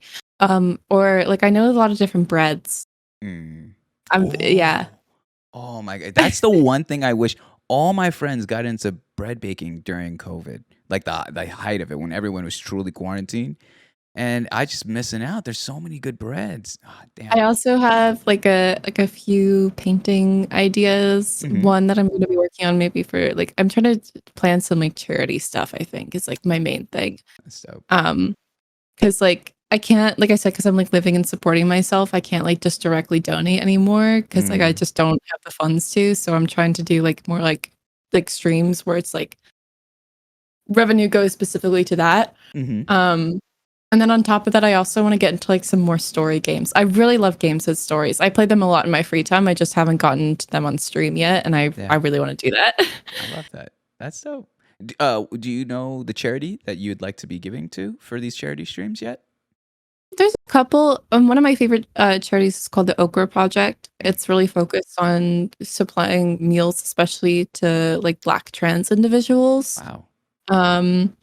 And another one that I really like is Glad. It's like I think it's got 2 A's. It's another LGBT like corporation. It's a little bit different than the Trevor Project because I think they work with more legal stuff. And I just like that they focus a lot on intersectionality, and I think that's really cool. I don't know. I feel like another thing is like I don't know. I'm just going through my brain right now.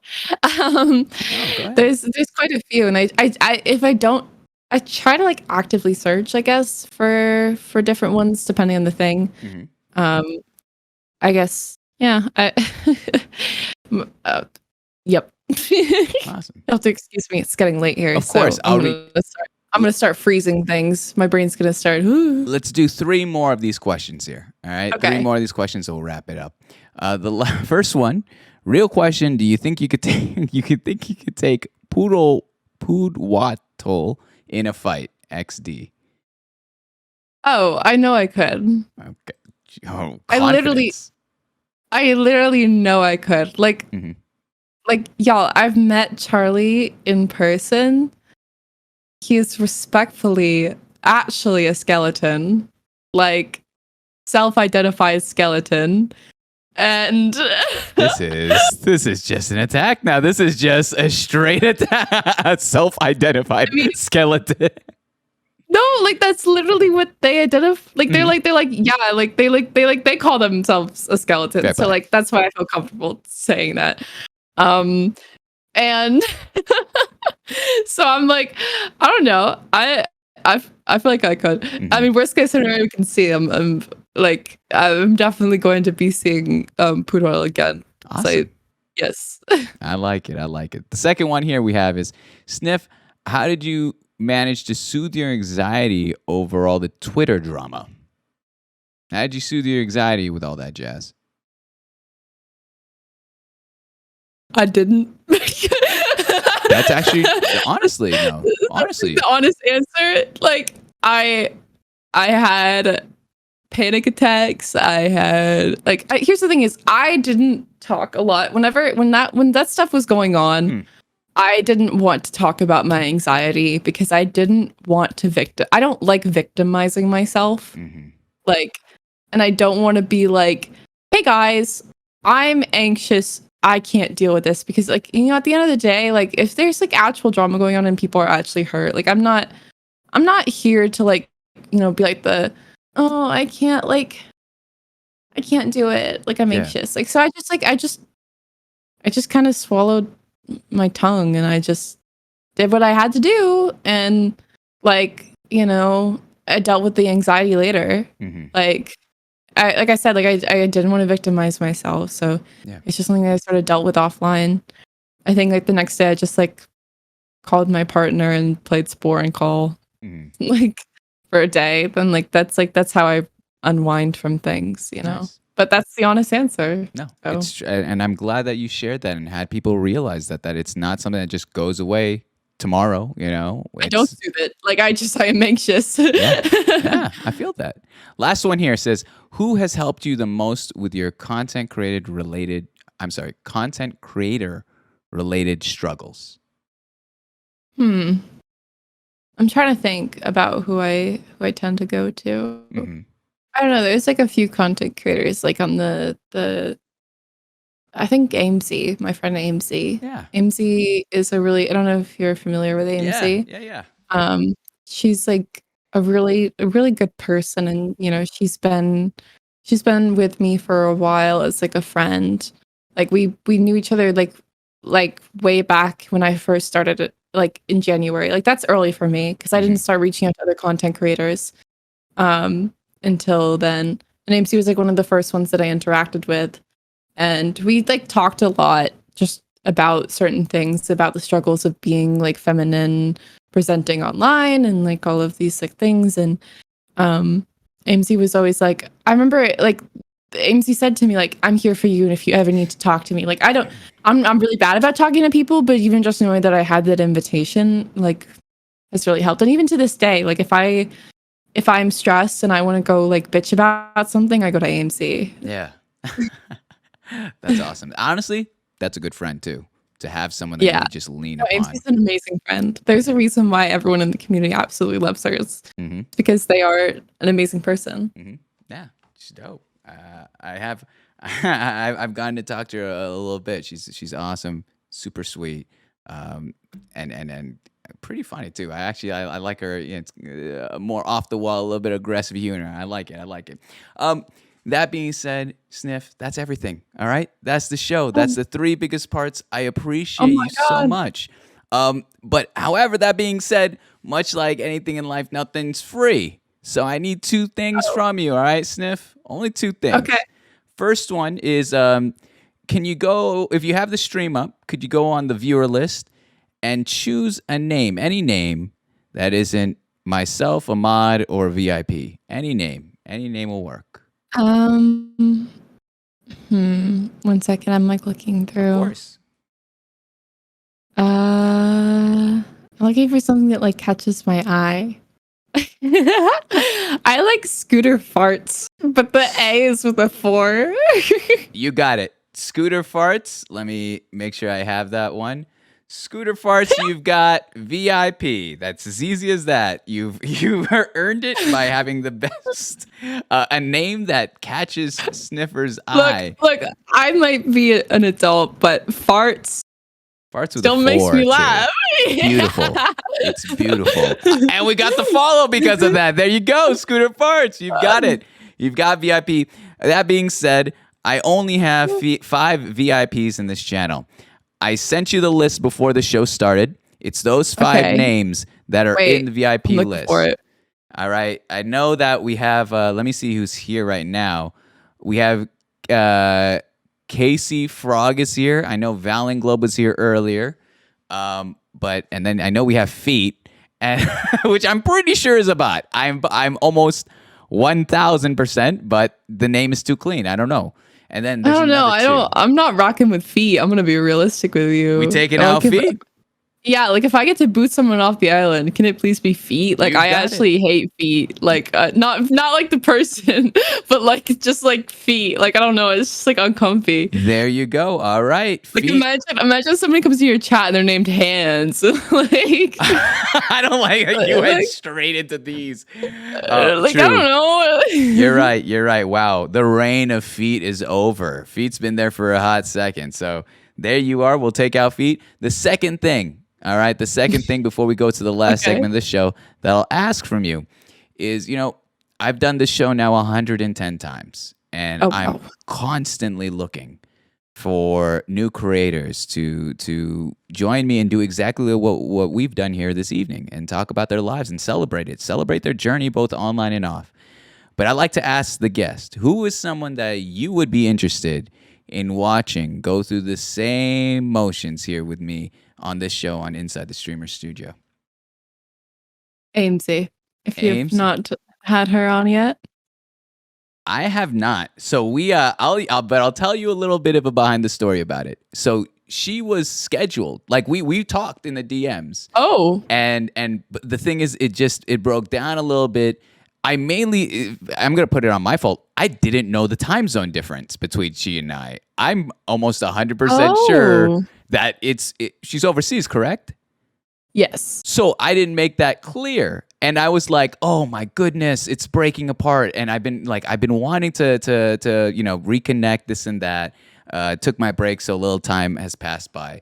But 100% would love to sit down and chat. And I'm willing to do the show earlier in the day to accommodate for overseas. If you would like, Sniff, all right, I'm not going to pressure you into it, but I'll offer.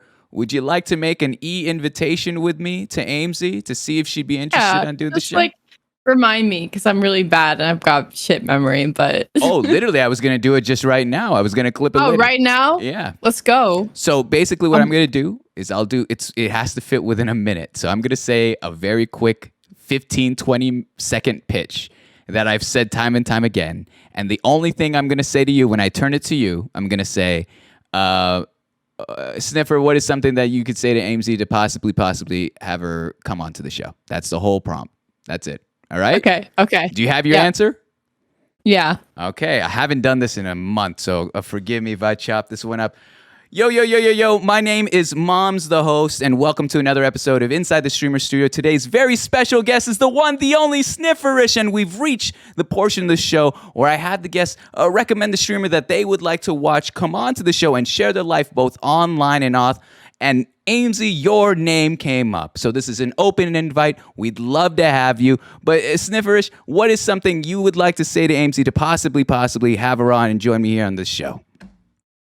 Amesy, I'm Snifferish, and you once told me anything for Snifferish, so anything for Snifferish. There it is. And scene. Perfect. Sniffer, perfect. One take wonders right there. Holy cow. All right. I'll do my best to get her on, but Sniffer. Yeah, I'll thank you. watch. Like, Amen. All right, I'm excited. I'm excited. Hopefully, we could get that settled in. Again, I'll do it in the early afternoon, no problem. But Sniffer, thank you so much for your time. Thank you so much for joining me here. This last bit of the show, okay? I always give credit where credit's due. This show, Inside the Streamer Studio, was inspired by a 90s television show called Inside the Actor Studio, where actors, actresses, and entertainers would join this professor and host, James Lipton, in his auditorium and classroom. And they would have long-form interviews talking about their lives both within media and before that. And he did this show for 23 seasons, and he ended the show the exact same way by asking each and every one of his guests, all 277 of them, the same 10 questions. So as an homage to him, I've ended every show the same way by asking every guest these 10 questions. There's only 3 rules, okay? Only 3 rules. 1, you have to answer every question. They're not that hard, I promise, okay? Second is that I'm going to be completely silent in this segment. I'm going to read you the question. I'll hear your answer. I'll wait for a pause. And I'll read you the next question. okay. Third part is to try your best and keep your answers within one thought, one idea. So not one paragraph, not one word, but one sentence will do. Okay? And then Okay. after all that, I will give you the final word, and then you need to get some rest. All right, that's the promise between us. Get in bed, maybe have maybe a little bit of soup or some warm water, whatever it may be. Some more soup. Good soup. Oh, there it is. There it is. Okay, are you ready, Sniff? Mhm. All right.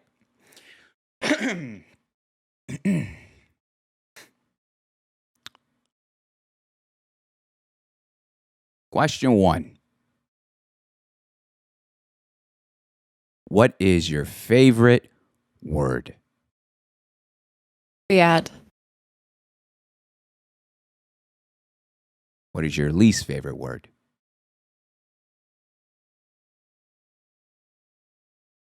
False. What turns you on? Hot people. What turns you off? People who can't communicate. What sound or noise do you love? Ah.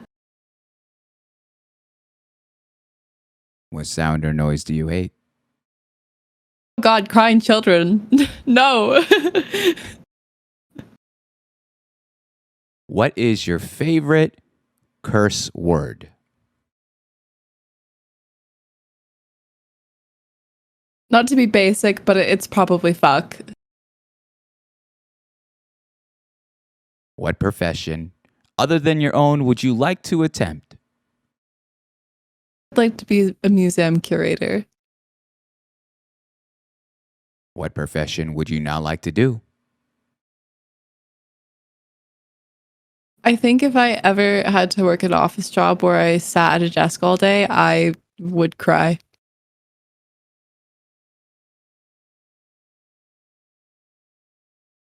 And lastly, Cassie, Yeah. if heaven exists, what would you like to hear God say when you arrive at the pearly gates?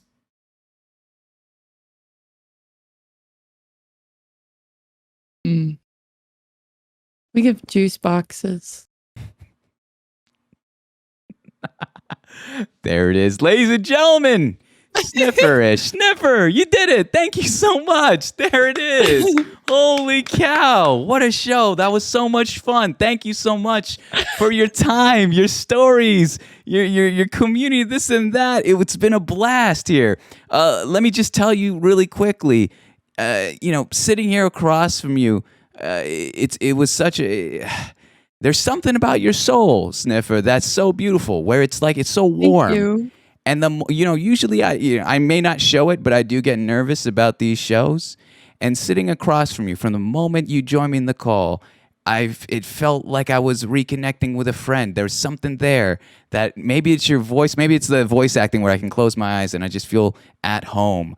But I've got so much love for you, and now knowing how quick your journey here and your trajectory in content creation is. I'm excited to see where you'll take this. Like, sky's the limit, and seeing the versatility in your content, not just Minecraft, but in the arts, in variety in general. Like your Twitter account, I think you're more funny than people are giving you credit for. So I am so excited to see more of you when you're fully settled and getting past this cold. But I deeply appreciate the time we've spent here together. I'll DM you after the show, but I always give the guests the final word. So what would you like to say to all those that are watching live here on Twitch, in the future on YouTube, or listening on Spotify? I don't know. Just thanks for listening and thanks for learning about me. Don't get too parasocial. Okay, love you. Bye. There it is. All right, I'll DM you after the show, Sniff. But thank you so much. Take care. Get better soon. All right. I'll see you again soon. Peace.